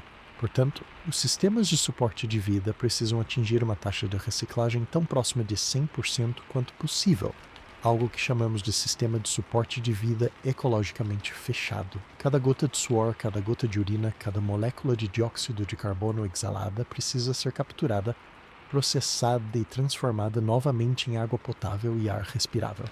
Isso exige tecnologia de filtragem e processamento químico-biológico de altíssima eficiência e, acima de tudo, de uma confiabilidade extrema. Um único sistema de reciclagem de água que falhe de forma irreparável poderia condenar a missão anos-luz de qualquer ajuda. A comida é outro capítulo à parte. Levar comida desidratada ou embalada para 30 anos é inviável pelo volume e peso. A solução é produzir comida a bordo. Isso significa estufas hidropônicas ou aeropônicas, onde plantas são cultivadas sem solo, com nutrientes dissolvidos em água sob luz artificial. Essas plantas não seriam apenas fonte de alimento, mas também ajudariam no ciclo do oxigênio e na remoção de dióxido de carbono. No entanto, cultivar comida suficiente para uma tripulação é um desafio de espaço e energia. As estufas ocupariam uma seção enorme da nave. Precisariam de iluminação constante, o que consome muita eletricidade, e exigiria um trabalho dedicado da tripulação. Eles se tornariam agricultores espaciais. Além disso, a dieta seria necessariamente vegetariana ou quase isso, pois criar animais para carne seria um luxo logístico impossível. A psicologia da alimentação também entra em jogo. A monotonia alimentar por décadas é um risco real para o moral. Agora, vamos ao casco da nave e a sua proteção. O maior perigo físico contínuo, como vimos, é a radiação. Blindar uma estrutura tão grande contra raios cósmicos é um pesadelo de engenharia. Blindagem de chumbo ou metal denso é muito pesada. As abordagens mais promissoras envolvem o uso de materiais compostos, água ou plásticos ricos em hidrogênio, que são bons em barrar partículas. Uma ideia comum é usar os tanques de água da nave, ou mesmo o esgoto processado, como parte da blindagem, colocando-os ao redor dos compartimentos habitados. Outra ideia, ainda no campo conceitual, são os campos magnéticos artificiais. Recriar minúsculos magnetosferas ao redor da nave para desviar as partículas carregadas, assim como a Terra faz. Mas gerar um campo magnético forte o suficiente para proteger uma nave inteira consumiria uma quantidade gigantesca de energia, possivelmente exigindo um reator nuclear dedicado apenas para essa função.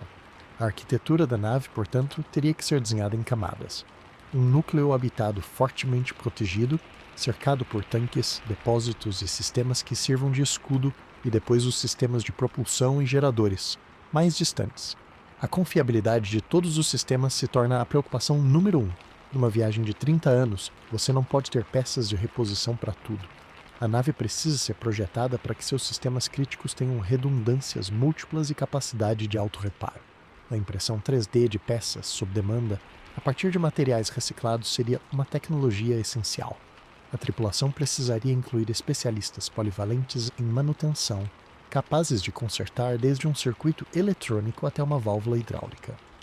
A própria estrutura da nave sofreria com a fadiga de materiais ao longo de décadas no vácuo, sujeita a ciclos térmicos extremos e microimpactos. A escolha de materiais e os designs teriam que levar em conta uma vida útil sem precedentes. E isso nos leva ao elemento humano, a psicologia. A nave não pode ser um tubo apertado, precisa ter espaços que simulem, mesmo que minimamente, um ambiente natural. Áreas sociais amplas, áreas privadas, onde cada um possa se isolar, talvez até um espaço com iluminação que simule o ciclo do dia e da noite. A necessidade de privacidade em uma jornada de décadas é crucial. A seleção da tripulação seria o processo mais delicado. Não bastam os melhores pilotos ou cientistas. É preciso criar um grupo social coeso, resiliente, com habilidades interpessoais excepcionais. Psicólogos teriam que mapear as dinâmicas de grupo com anos de antecedência. E mesmo assim, protocolos para resolver conflitos, talvez até com figuras de autoridade e mecanismos de mediação, teriam que ser estabelecidos. Seria uma sociedade em miniatura, com suas próprias leis, cultura e tensões. O tédio seria combatido com uma rotina rígida de trabalho científico, exercício, manutenção da nave e lazer. Mas a falta de novidades do mundo exterior seria um vácuo psicológico difícil de preencher. Por fim, a questão mais prática de todas: como colocar essa arca no espaço? Uma estrutura desse tamanho e massa nunca poderia ser lançada inteira da Terra. Ela teria que ser construída no espaço. Isso implica em um estaleiro orbital, provavelmente na órbita terrestre ou lunar, onde módulos pré-fabricados enviados da Terra seriam montados por robôs e por equipes de astronautas. Isso exige, por si só, uma infraestrutura de construção espacial que não temos hoje. Precisaríamos de estações de trabalho, docas, veículos de transferência e uma logística de lançamentos complexa e cara.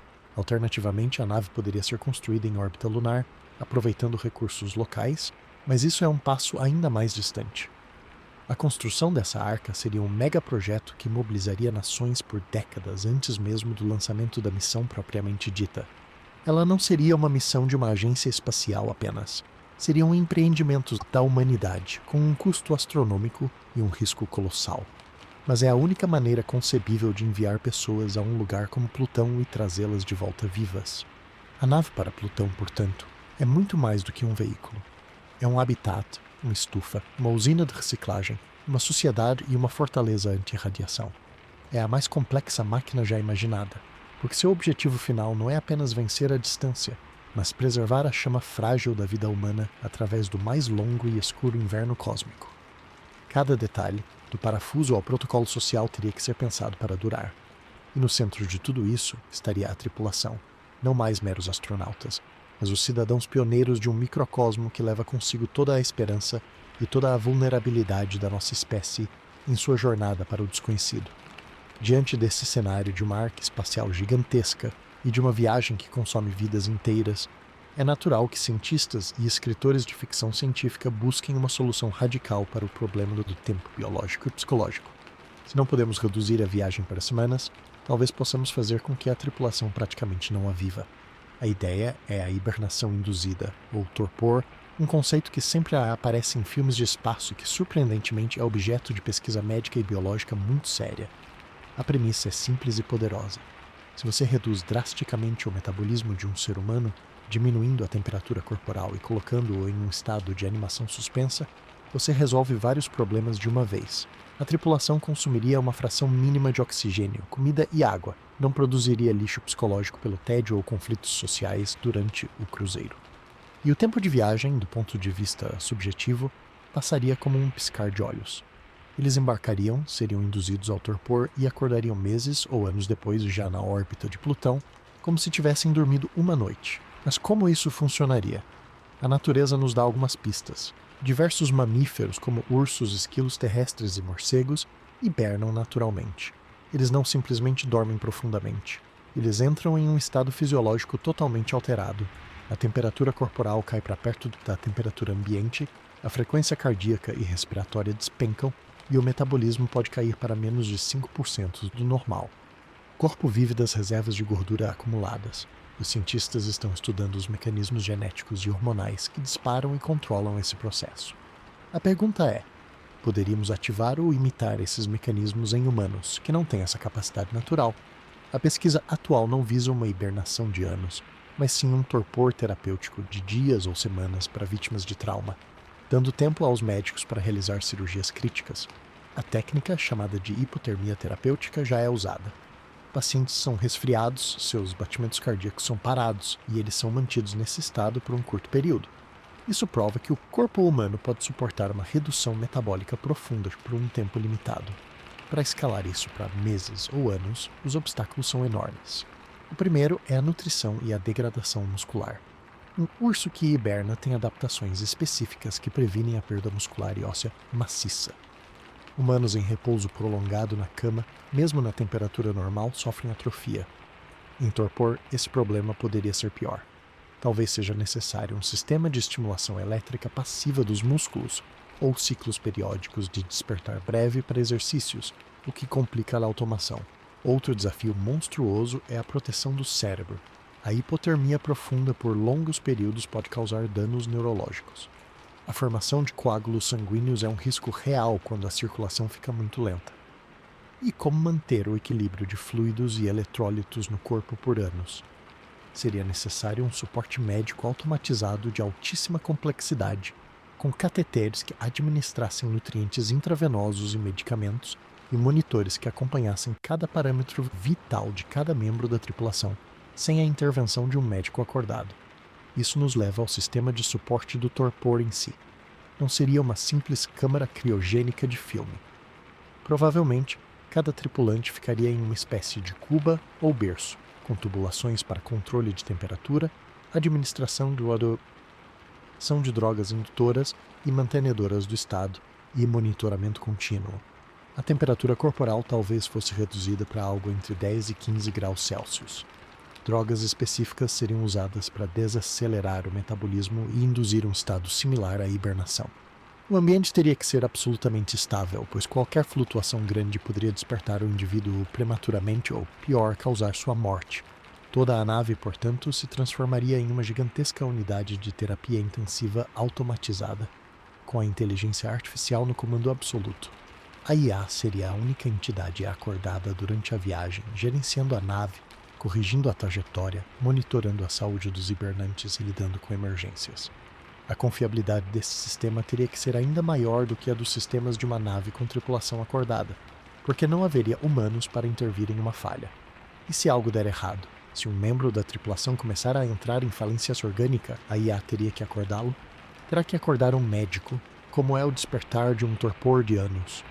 Seria um processo lento e controlado de reaquecimento e retomada das funções metabólicas, que poderia levar dias ou semanas. E os efeitos psicológicos de um salto no tempo, assim. Você adormece jovem e acorda décadas mais velho biologicamente, mas sem ter vivido essas décadas. Sua família na Terra envelheceu ou pode até ter morrido. O mundo que você deixou não existe mais. O choque cultural e emocional poderia ser devastador. A hibernação resolveria o problema do tédio durante a viagem, mas potencialmente criaria um trauma psicológico massivo na chegada. A tripulação teria que passar por um longo período de readaptação física e psicológica, talvez ainda em quarentena dentro da nave, antes de estarem aptos para explorar Plutão. Apesar de todos esses obstáculos, o potencial benefício é tão grande que a pesquisa continua. Se fosse viável, revolucionaria completamente a arquitetura de uma missão a Plutão. A nave poderia ser menor, pois os espaços de convívio, as estufas e os sistemas de reciclagem de larga escala seriam drasticamente reduzidos. A maior parte do volume seria ocupada pelos módulos de hibernação, sistemas de suporte de vida para esse estado e os tanques de propelente. A missão se tornaria mais parecida com o envio de uma sonda robótica, mas que carrega passageiros adormecidos. Os requisitos de radiação também mudariam. Um corpo em torpor poderia ser mais resistente a danos por radiação ou mais vulnerável? Ainda não sabemos. O que sabemos é que a hibernação é uma das poucas ideias que ataca diretamente o cerne do problema das viagens muito longas, a fragilidade e as necessidades contínuas do corpo humano consciente. Ela não é uma solução mágica, pois troca um conjunto de problemas por outro, talvez até mais complexo do ponto de vista médico. Mas é uma linha de investigação crucial. Enquanto os engenheiros trabalham na propulsão para diminuir o tempo de viagem, os médicos e biólogos trabalham na possibilidade de fazer com que, para a tripulação, esse tempo simplesmente deixe de existir. No fim das contas, pode ser que a primeira missão humana a Plutão não envolva heróis acordados contemplando as estrelas pela janela, mas sim pioneiros adormecidos sonhando quem sabe com a Terra, enquanto suas máquinas fiéis os carregam silenciosamente através do grande vazio, para um despertar no mundo de gelo a 5 bilhões de quilômetros de casa. Acordar da hibernação ou sobreviver aos longos anos de viagem consciente é apenas o primeiro ato do drama final, porque chegar nas proximidades de Plutão é uma coisa. Colocar os pés, ou pelo menos as rodas de um módulo, na sua superfície é uma empreitada completamente diferente e assustadoramente complexa. A primeira decisão crucial é: vamos apenas orbitar, ou vamos pousar? Para uma missão tripulada, o pouso provavelmente seria o objetivo supremo, mas ele carrega um custo adicional que pode ser proibitivo. A New Horizons nos deu a pista desse desafio. Ela foi uma missão de sobrevoo porque frear para entrar em órbita exigiria quase a mesma quantidade de combustível que ela usou para sair da Terra. Para uma nave tripulada, essa equação é ainda mais cruel. A nave-mãe, após décadas de viagem, estará chegando a Plutão a uma velocidade altíssima, talvez dezenas de quilômetros por segundo. Parar essa massa colossal não é como frear um carro. É como tentar parar um trem-bala em poucos quilômetros, mas no vácuo, onde não há atrito. A energia necessária para essa frenagem é monstruosa. E aqui entrará um fator que parece ajudar, mas na verdade complica. A gravidade extremamente baixa de Plutão. Ela é apenas cerca de 6% da gravidade terrestre. Isso significa que a força puxando você para a superfície é muito fraca. Por um lado, é ótimo, você precisa de menos empuxo para decolar de lá depois, e um pouso pode ser mais suave. Por outro lado, para a frenagem orbital, é péssimo. Em planetas com gravidade forte, como a Terra ou Marte, você pode usar a atmosfera para frear, a aerofrenagem, ou contar com a própria gravidade para ajudar a segurar a nave numa órbita capturada. Em Plutão, a gravidade é tão fraca que sua influência é mínima. Para ser capturada pela gravidade plutoniana e entrar numa órbita estável, a nave precisa reduzir sua velocidade relativa a um valor tão baixo que a fraquíssima atração consiga mantê-la ali. Isso exige uma queima de motor imensa e precisa. Praticamente você tem que anular quase toda a velocidade de chegada com propulsão própria. E a atmosfera? Plutão tem uma, sim. É uma camada tênue de nitrogênio, com um pouco de metano e monóxido de carbono. Mas tênue é um eufemismo. A pressão atmosférica na superfície é cerca de 100.000 vezes menor que a pressão ao nível do mar na Terra. É mais parecido com um vácuo de alta qualidade do que com uma atmosfera propriamente dita. Para uma nave pesada, Essa atmosfera é irrelevante para qualquer frenagem aerodinâmica significativa. Você não pode usar paraquedas. Não pode usar escudo térmico para dissipar velocidade através do atrito com o ar, como fazemos na Terra. A entrada seria balística e a frenagem teria que ser 100% propulsiva. Isso significa que todo o combustível necessário para essa manobra gigantesca teria que ser carregado desde a Terra ou desde o início da viagem. E combustível tem massa, e massa é o inimigo. Carregar combustível extra para frear em Plutão significa ter menos massa para outras coisas, ou precisar de mais propulsão no início, num ciclo vicioso conhecido.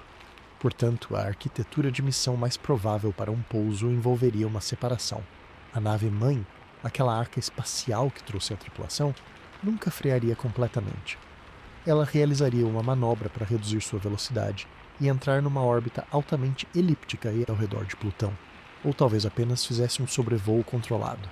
Para o pouso, um módulo dedicado, muito mais leve, se desacoplaria da nave-mãe. Esse módulo de descida teria seu próprio sistema de propulsão e tanques de combustível, abastecidos especificamente para a tarefa de descer à superfície e, crucialmente, decolar de volta. A nave-mãe ficaria orbitando, ou passaria de raspão, servindo como base de operações e como a casa de retorno para a jornada de volta à Terra. Esse módulo de pouso, no entanto, mesmo sendo menor, ainda enfrentaria os mesmos problemas de frenagem. Ele teria que anular sua velocidade orbital e controlar uma descida de dezenas de quilômetros até a superfície, usando apenas seus motores. Seria uma operação de precisão milimétrica, sem margem para erro. Um problema no motor principal durante a descida significaria uma queda fatal, mesmo numa gravidade baixa. E depois tem o terreno. As imagens da New Horizons mostraram que Plutão não é uma bola de gelo lisa e chata.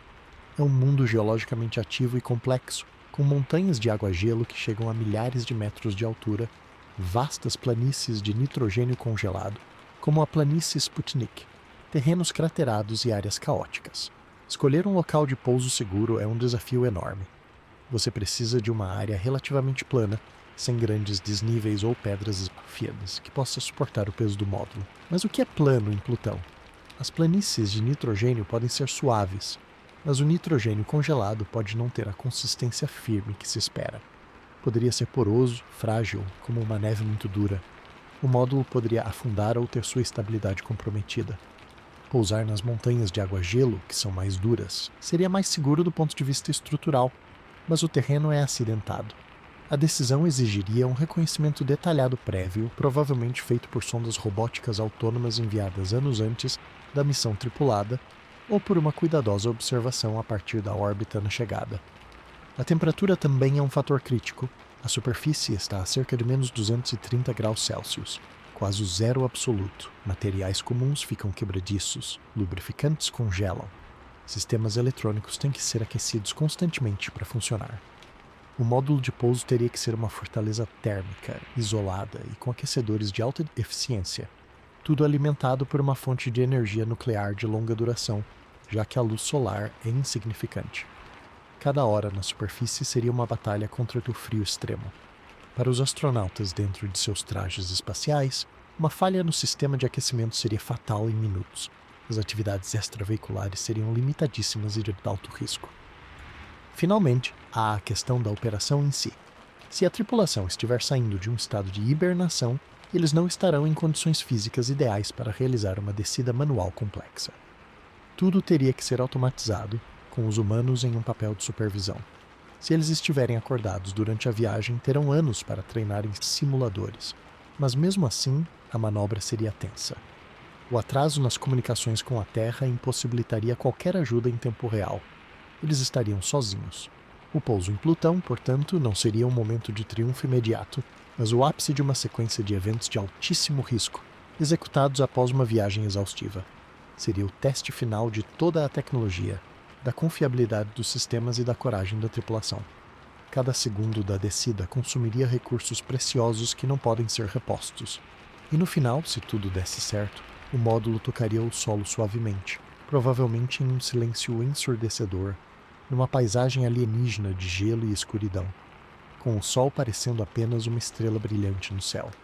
A sensação de realização seria histórica, mas a pressão para realizar ciência valiosa e depois decolar com segurança para o reencontro com a nave-mãe começaria imediatamente.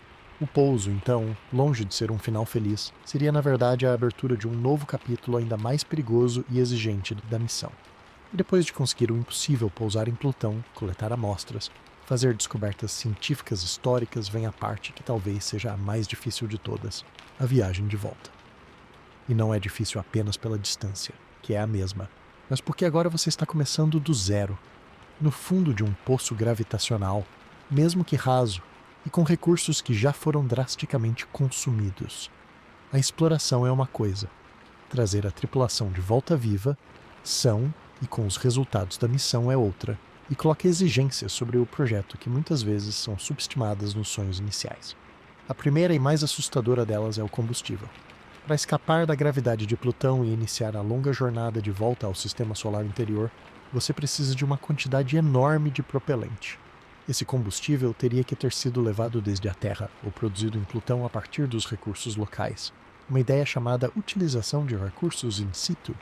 Levar desde a Terra significa que, no momento do lançamento inicial, décadas antes, a nave já precisaria carregar não apenas o combustível para a ida e a frenagem, mas também para a decolagem de Plutão e a aceleração de retorno. Isso praticamente dobra ou triplica a massa inicial da missão, tornando-a ainda mais inviável com a tecnologia atual. A produção local, usando os gelos de nitrogênio, metano e água de Plutão para fabricar combustível, seria uma revolução, mas exige uma infraestrutura industrial robótica prévia que simplesmente não temos. Sem isso, a missão de retorno se torna um peso morto desde o primeiro dia. Mas vamos supor que o combustível esteja lá, armazenado no módulo de ascensão que decola de Plutão para se reencontrar com a nave-mãe em órbita. Essa nave-mãe agora é um problema por si só. Ela ficou décadas no espaço, exposta à radiação, a micrometeoritos, aos ciclos térmicos extremos. Todos os seus sistemas motores, computadores, geradores, sistemas de suporte de vida teriam que funcionar perfeitamente após 30 ou 40 anos de inatividade parcial ou operação contínua. A confiabilidade exigida é de outro planeta, literalmente. Não podemos esquecer que a maioria das sondas que enviamos para o espaço profundo tem uma vida operacional planejada de anos, não de décadas. Mesmo as mais duronas, como as Voyager, tiveram falhas de instrumentos e degradação ao longo do tempo. Uma nave tripulada não pode ter falhas catastróficas. Cada peça, cada solda, cada cabo teria que ser construído para uma vida útil, sem precedentes, e mesmo assim, a nave precisaria de uma capacidade de autorreparo avançadíssima. A tripulação, ao embarcar de volta na nave-mãe após a exploração da superfície, não estaria entrando numa casa segura, mas numa máquina anciã que já atravessou a maior parte de sua vida útil no ambiente mais hostil imaginável. A jornada de volta, em si, seria um espelho da ida, mas com uma carga psicológica diferente. Na ida, há a expectativa, a aventura, a novidade. Na volta, há o cansaço, a saudade de casa misturada com o medo de que a casa não exista mais como lembram, e o desgaste físico acumulado. Se a viagem de ida foi feita em hibernação, o retorno também poderia ser, mas isso não eliminaria o fato de que, ao acordarem próximo da Terra, eles teriam pulado décadas de história. Se a viagem foi feita acordados, agora eles são décadas mais velhos, mais debilitados e precisam enfrentar mais uma longa travessia. A motivação para manter os exercícios, a coesão da equipe e o foco na operação da nave seria ainda mais difícil de sustentar. A pressão de finalmente voltar para casa pode ser um motivador, mas também uma fonte de ansiedade insuportável. E então, após mais uma década ou mais de viagem, eles se aproximam da Terra.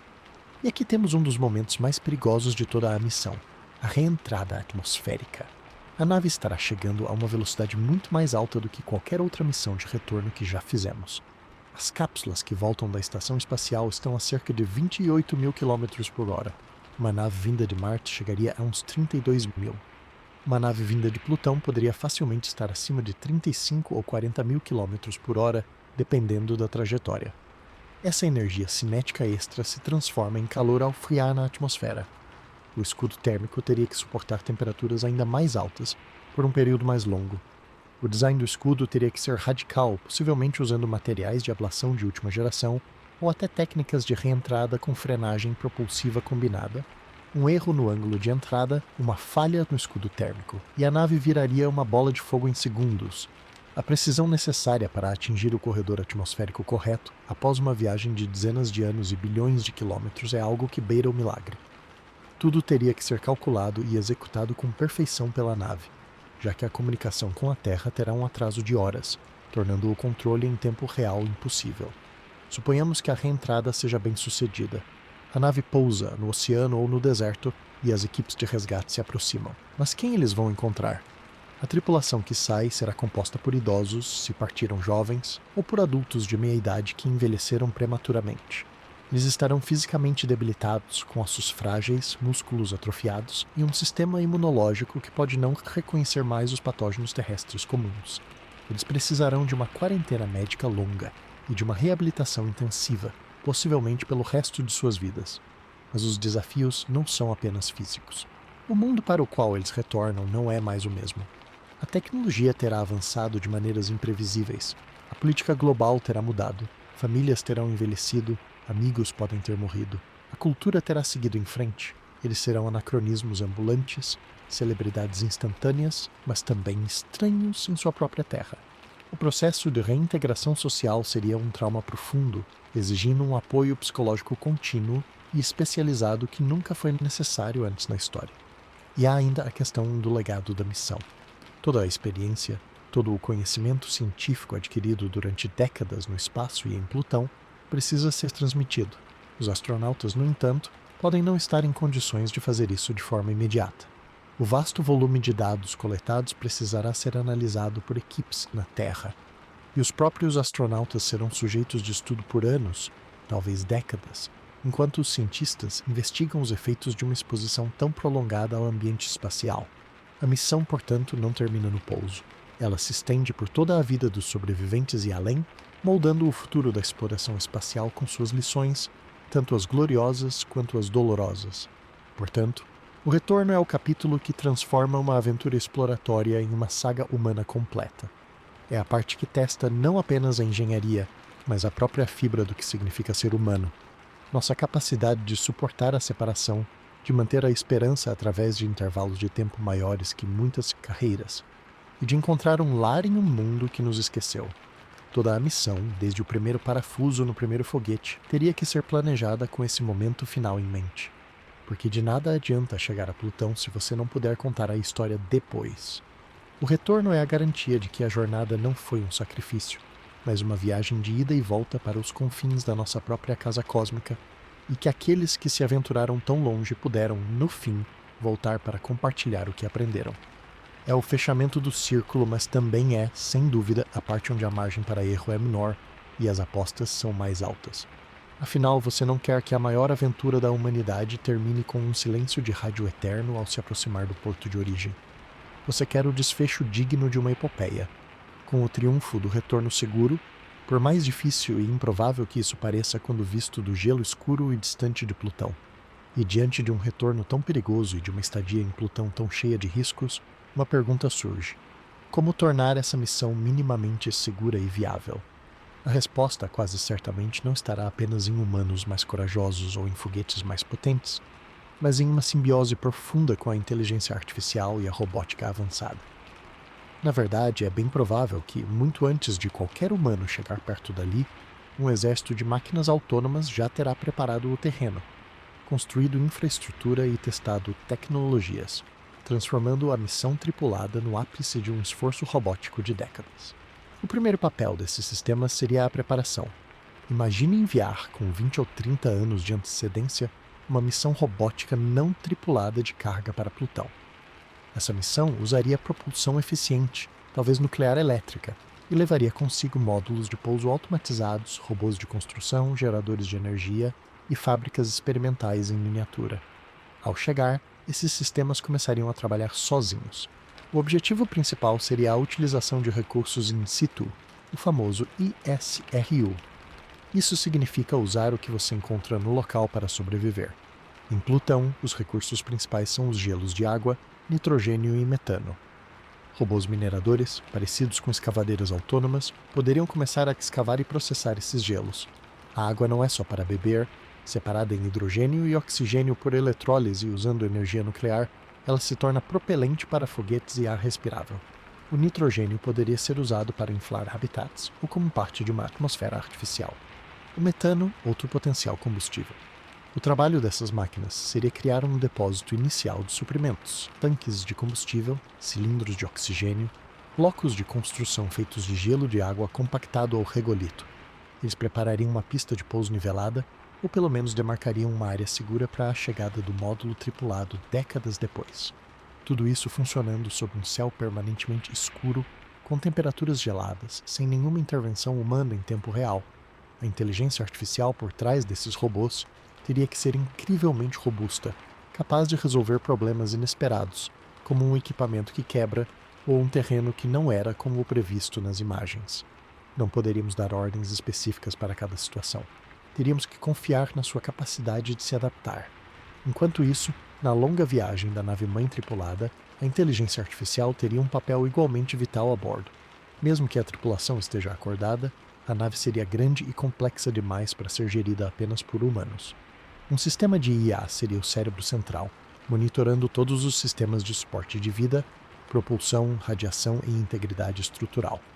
Ele preveria falhas antes que acontecessem, solicitando manutenção preventiva. Em uma viagem de décadas, pequenos problemas se acumulam.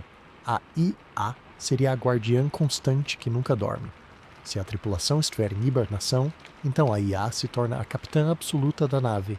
Ela gerencia a trajetória, realiza correções de curso, monitora os sinais vitais dos hibernantes e toma decisões em caso de emergência, como uma falha no reator ou a detecção de uma intensa tempestade solar.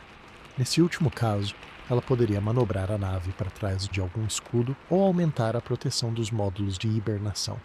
A confiança nessa IA teria que ser total, o que levanta questões éticas e técnicas profundas sobre como programar uma máquina para tomar decisões que podem significar a vida ou a morte de humanos que não podem ser consultados.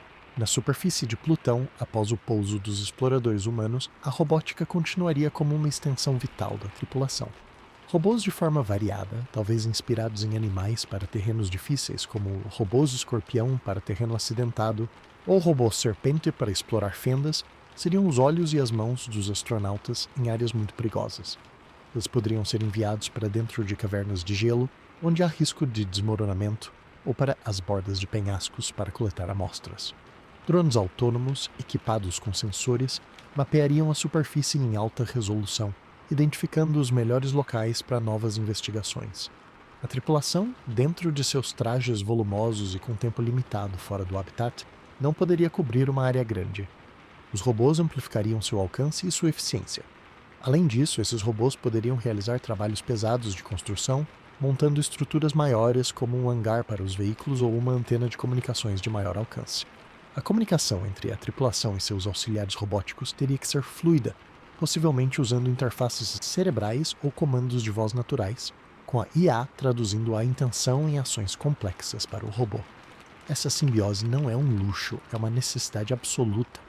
Uma missão tão longa, cara e arriscada não pode depender apenas da habilidade e da resistência de um punhado de ex-humanos. Os sistemas robóticos e a IA são multiplicadores de força, redutores de risco e garantidores de redundância. Eles são a razão pela qual uma missão dessas poderia ser pensada sem ser uma insanidade completa. Eles transformam o que seria um salto cego no abismo em uma operação gradual e preparada. A missão humana, portanto, não seria o primeiro passo, mas a consolidação de um esforço muito maior. Os humanos chegariam quando o ambiente já estivesse parcialmente dominado e compreendido pelas máquinas que os precederam. Eles seriam os chefes de uma operação que já está em andamento. Os cientistas que interpretam os dados que as máquinas vêm coletando há anos, os exploradores que dão o passo final onde a automação ainda precisa do toque e do julgamento dos humanos. Por fim, há o legado dessas tecnologias. A inteligência artificial e a robótica desenvolvidas para uma missão a Plutão teriam aplicações que reverberam em toda a sociedade. A IA, capaz de gerenciar sistemas complexos por décadas, poderia revolucionar a gestão de infraestruturas críticas na Terra, como redes elétricas ou sistemas de transporte. Os robôs autônomos para ambientes extremos poderiam ser usados em operações de resgate em desastres, em mineração profunda ou na exploração do fundo do mar. A busca por fazer máquinas que pensam, consertam a si mesmas e exploram por conta própria é, no fundo, a busca por estender nossos sentidos e nossa vontade para os lugares onde nosso corpo frágil não pode ir. Em Plutão, mais do que em qualquer outro lugar, essa extensão se torna uma questão de sobrevivência. A viagem humana, então, seria na verdade a culminação de um processo muito mais longo e silencioso, conduzido por seres de silício e aço, que prepararam o caminho para que os de carne e osso pudessem, por fim, dar o pequeno e gigantesco passo final. Então, depois de tudo isso, depois de pensar em naves arca, em hibernação, em robôs preparando o terreno, em viagens de décadas e retornos perigosíssimos, é justo fazer a pergunta que talvez muitos estejam se fazendo: por quê? Por que passar por tudo isso? Por que investir trilhões, arriscar vidas, dedicar gerações de esforço para colocar humanos num mundo de gelo e escuridão a 5 bilhões de quilômetros de distância? A resposta não está em uma única coisa, mas em um conjunto de motivos que, juntos, formam um imperativo científico e humano difícil de ignorar. O primeiro motivo, e o mais direto, é que Plutão não é o que pensávamos. Antes da New Horizons, ele era um pontinho de luz, um mundo pequeno e presumivelmente morto, geologicamente inerte. A sonda nos mostrou que estávamos redondamente enganados. Plutão é vibrante, complexo e cheio de surpresas. Ele tem montanhas de gelo de água tão altas quanto os Alpes, formadas por processos que não entendemos completamente. Tem vastas planícies de nitrogênio congelado, organizadas em células convectivas que indicam que o material está lentamente se renovando por baixo, como uma panela de sopa muito lenta. Tem uma atmosfera em camadas, com neblinas e uma pressão que varia dramaticamente com a temperatura. E tem a forte suspeita de um oceano líquido de água sob sua crosta gelada. Essa complexidade toda é um livro de história congelado. Plutão está no cinturão de Kuiper, um reservatório gigantesco de corpos primitivos, sobras da formação do Sistema Solar. Enquanto os planetas internos, como a Terra, foram dramaticamente alterados pelo calor do Sol e por processos geológicos internos, os objetos do cinturão de Kuiper são como cápsulas do tempo. Eles preservam em seu gelo e rocha a composição química original da nebulosa solar que deu origem a tudo. Estudar Plutão in situ, especialmente sua superfície e, se possível, amostras de seu subsolo, seria como abrir uma cápsula enterrada desde a infância do nosso sistema planetário. Poderíamos descobrir quais compostos orgânicos, os tijolos da vida, estavam presentes nessas regiões distantes. Poderíamos entender melhor como os planetas se formaram e migraram nos primeiros momentos caóticos. Cada pedaço de gelo, cada grão de poeira, contaria uma história que foi apagada em todos os outros lugares mais quentes e ativos. O segundo motivo é a ciência da habitabilidade e dos oceanos subsuperficiais.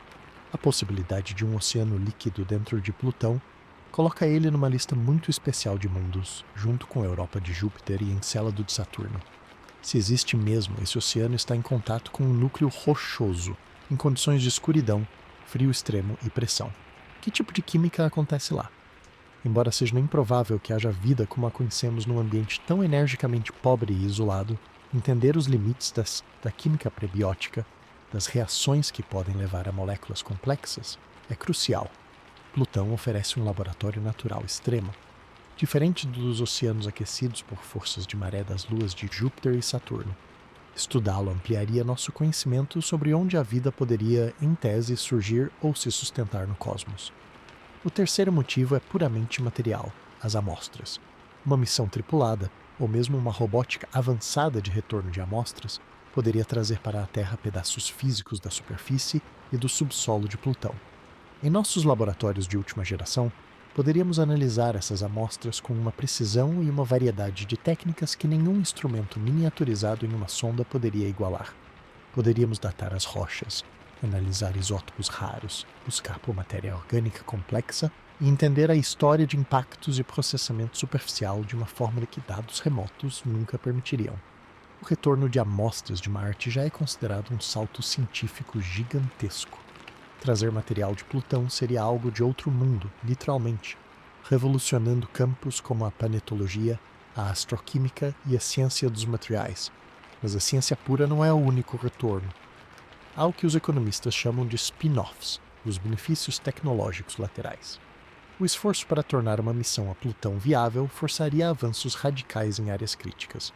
Desenvolveríamos reatores nucleares seguros, compactos e confiáveis para propulsão e geração de energia, tecnologia que poderia depois ser usada para gerar energia limpa na Terra ou para alimentar bases lunares ou marcianas. criaríamos sistemas de suporte de vida de ciclo quase fechado, que poderiam ser aplicados em ambientes extremos no nosso planeta ou em colônias espaciais futuras.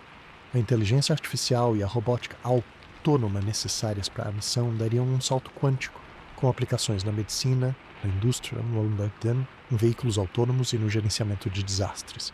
Materiais novos para blindagem contra radiação, novos isolantes térmicos, técnicas avançadas de impressão 3D, usando recursos locais. Tudo isso teria um impacto profundo na nossa capacidade tecnológica como civilização. O projeto Apollo, por exemplo, gerou inovações em computação, materiais e medicina que moldaram o século XX. Um projeto Plutão, muito mais complexo, teria um efeito similar, porém amplificado no século XXI ou XXII. E, finalmente, há um motivo intangível, mas não menos poderoso: a exploração como um impulso humano fundamental. Ir a Plutão não é apenas sobre coleta de dados, é sobre expandir os horizontes da nossa espécie. É sobre olhar para aquele ponto de luz no céu e dizer: nós fomos até lá. Pisar em Plutão, no limite escuro do nosso quintal solar, seria um marco de maturidade. Redefiniria nossa percepção de lugar no universo. Seria uma demonstração prática de que não estamos eternamente presos à nossa rocha azul, que podemos, com engenhosidade e perseverança, viajar até os confins do nosso próprio sistema. Isso tem um poder inspirador imenso. Poderia galvanizar uma geração inteira para se interessar por ciência, engenharia e matemática. Poderia unir nações em um objetivo comum que transcende conflitos terrestres, assim como a Estação Espacial Internacional fez em menor escala.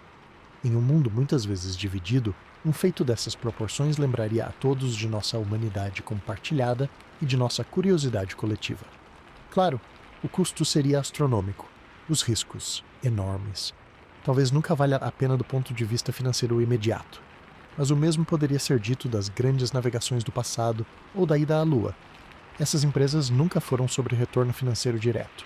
Foram sobre conhecimento, sobre fronteira, sobre o desejo de saber o que está além do horizonte. Plutão é o horizonte atual da exploração humana. É um desafio que parece quase impossível com a tecnologia de hoje, mas que define um objetivo claro para onde devemos caminhar.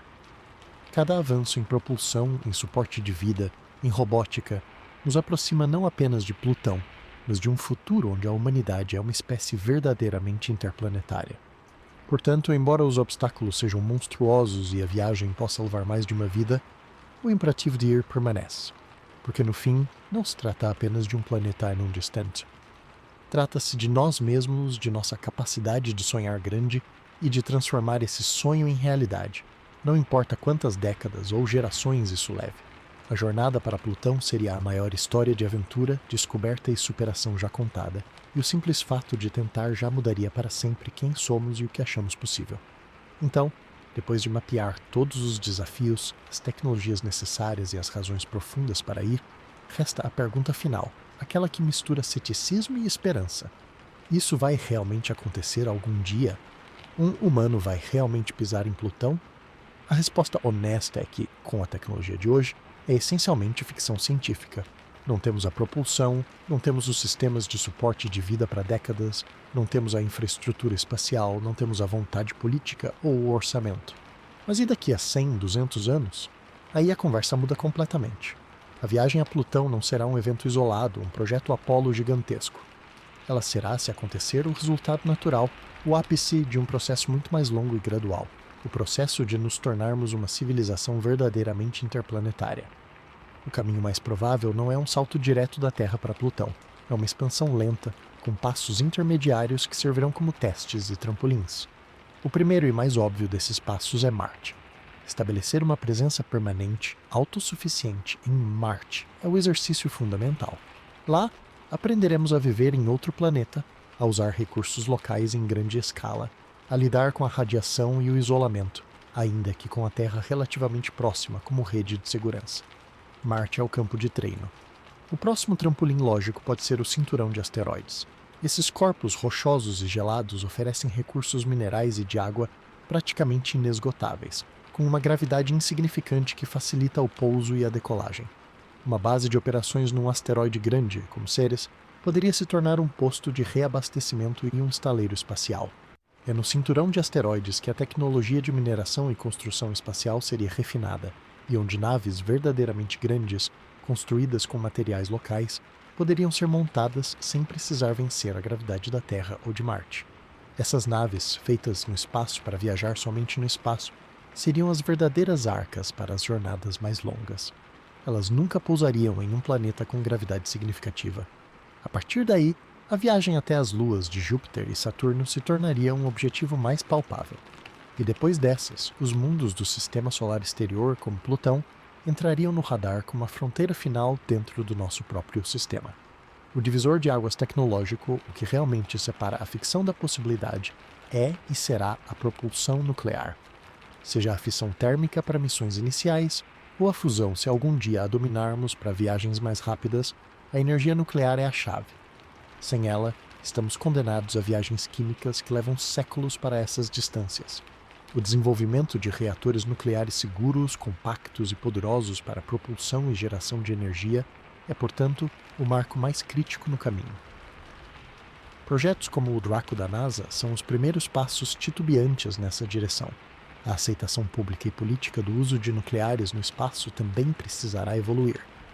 Paralelamente, os sistemas de suporte de vida de ciclo fechado, a hibernação induzida e a inteligência artificial robusta precisarão sair dos laboratórios e se tornar tecnologias maduras e confiáveis.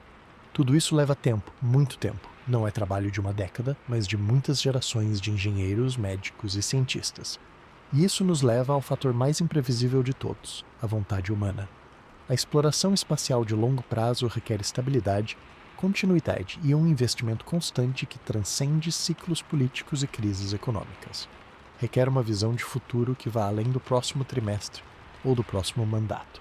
Será que a humanidade, ocupada com seus problemas urgentes na Terra, mudanças climáticas, conflitos, desigualdades, vai priorizar e sustentar um esforço tão hercúleo por séculos? Não há garantia. Talvez apenas uma grande ameaça existencial, ou uma descoberta transformadora em Plutão, possa galvanizar esse nível de cooperação e investimento global.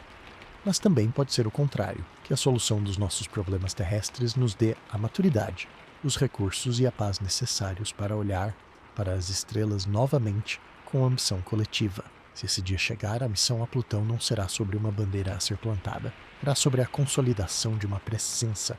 A nave que partirá talvez nem seja lançada da Terra. Ela sairá de um estaleiro em órbita de Marte ou de Ceres. Sua tripulação pode nem se considerar terráqueos, mas sim cidadãos de uma colônia marciana ou asteroidal, acostumados à vida no espaço profundo. Para eles, a viagem a Plutão pode ser a grande aventura da sua geração, assim como ir à Lua foi para a minha. E quando finalmente descerem à superfície, o feito será histórico, mas também será mais um passo numa longa estrada de expansão. O que Clyde Tombaugh viu como um pontinho de luz em suas placas fotográficas terá se tornado um mundo real, palpável, com montanhas a serem escaladas e segredos a serem desvendados.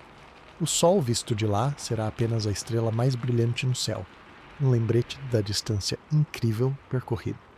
Portanto, perguntar quando talvez seja a pergunta errada. A pergunta certa é: como construímos o caminho até lá? E a resposta está em cada avanço na propulsão, em cada experimento de cultivo de alimentos em ambiente fechado, em cada robô que explorar um asteroide, em cada reator nuclear testado com segurança no espaço. A viagem a Plutão já começou. Ela começou com o lançamento da New Horizons, com os rovers em Marte, com os planos para uma estação lunar. Cada passo desses nos dá um pouco mais do conhecimento e da capacidade necessários para o próximo. Pode levar 200 anos, pode levar 500, mas se a humanidade continuar curiosa, continuar cooperando e continuar olhando para cima, esse dia inevitavelmente chegará. E quando chegar, não marcará um fim, mas um novo e extraordinário começo. Porque depois de Plutão, haverá outros objetos no cinturão de Kuiper, e depois a nuvem de Oort, e depois, quem sabe, as estrelas. A primeira pegada no gelo nitrogenado de Plutão não será uma linha de chegada, mas uma linha de partida para uma fase completamente nova da aventura humana. Uma fase em que os confins do sistema solar não são mais um destino mítico, mas apenas o próximo bairro a ser explorado em nossa jornada cósmica. A semente desse futuro está sendo plantada agora, nas decisões de investir em ciência básica, em educação e em cooperação internacional. Cuidar dessa semente é a nossa parte nessa história que ainda está por ser escrita.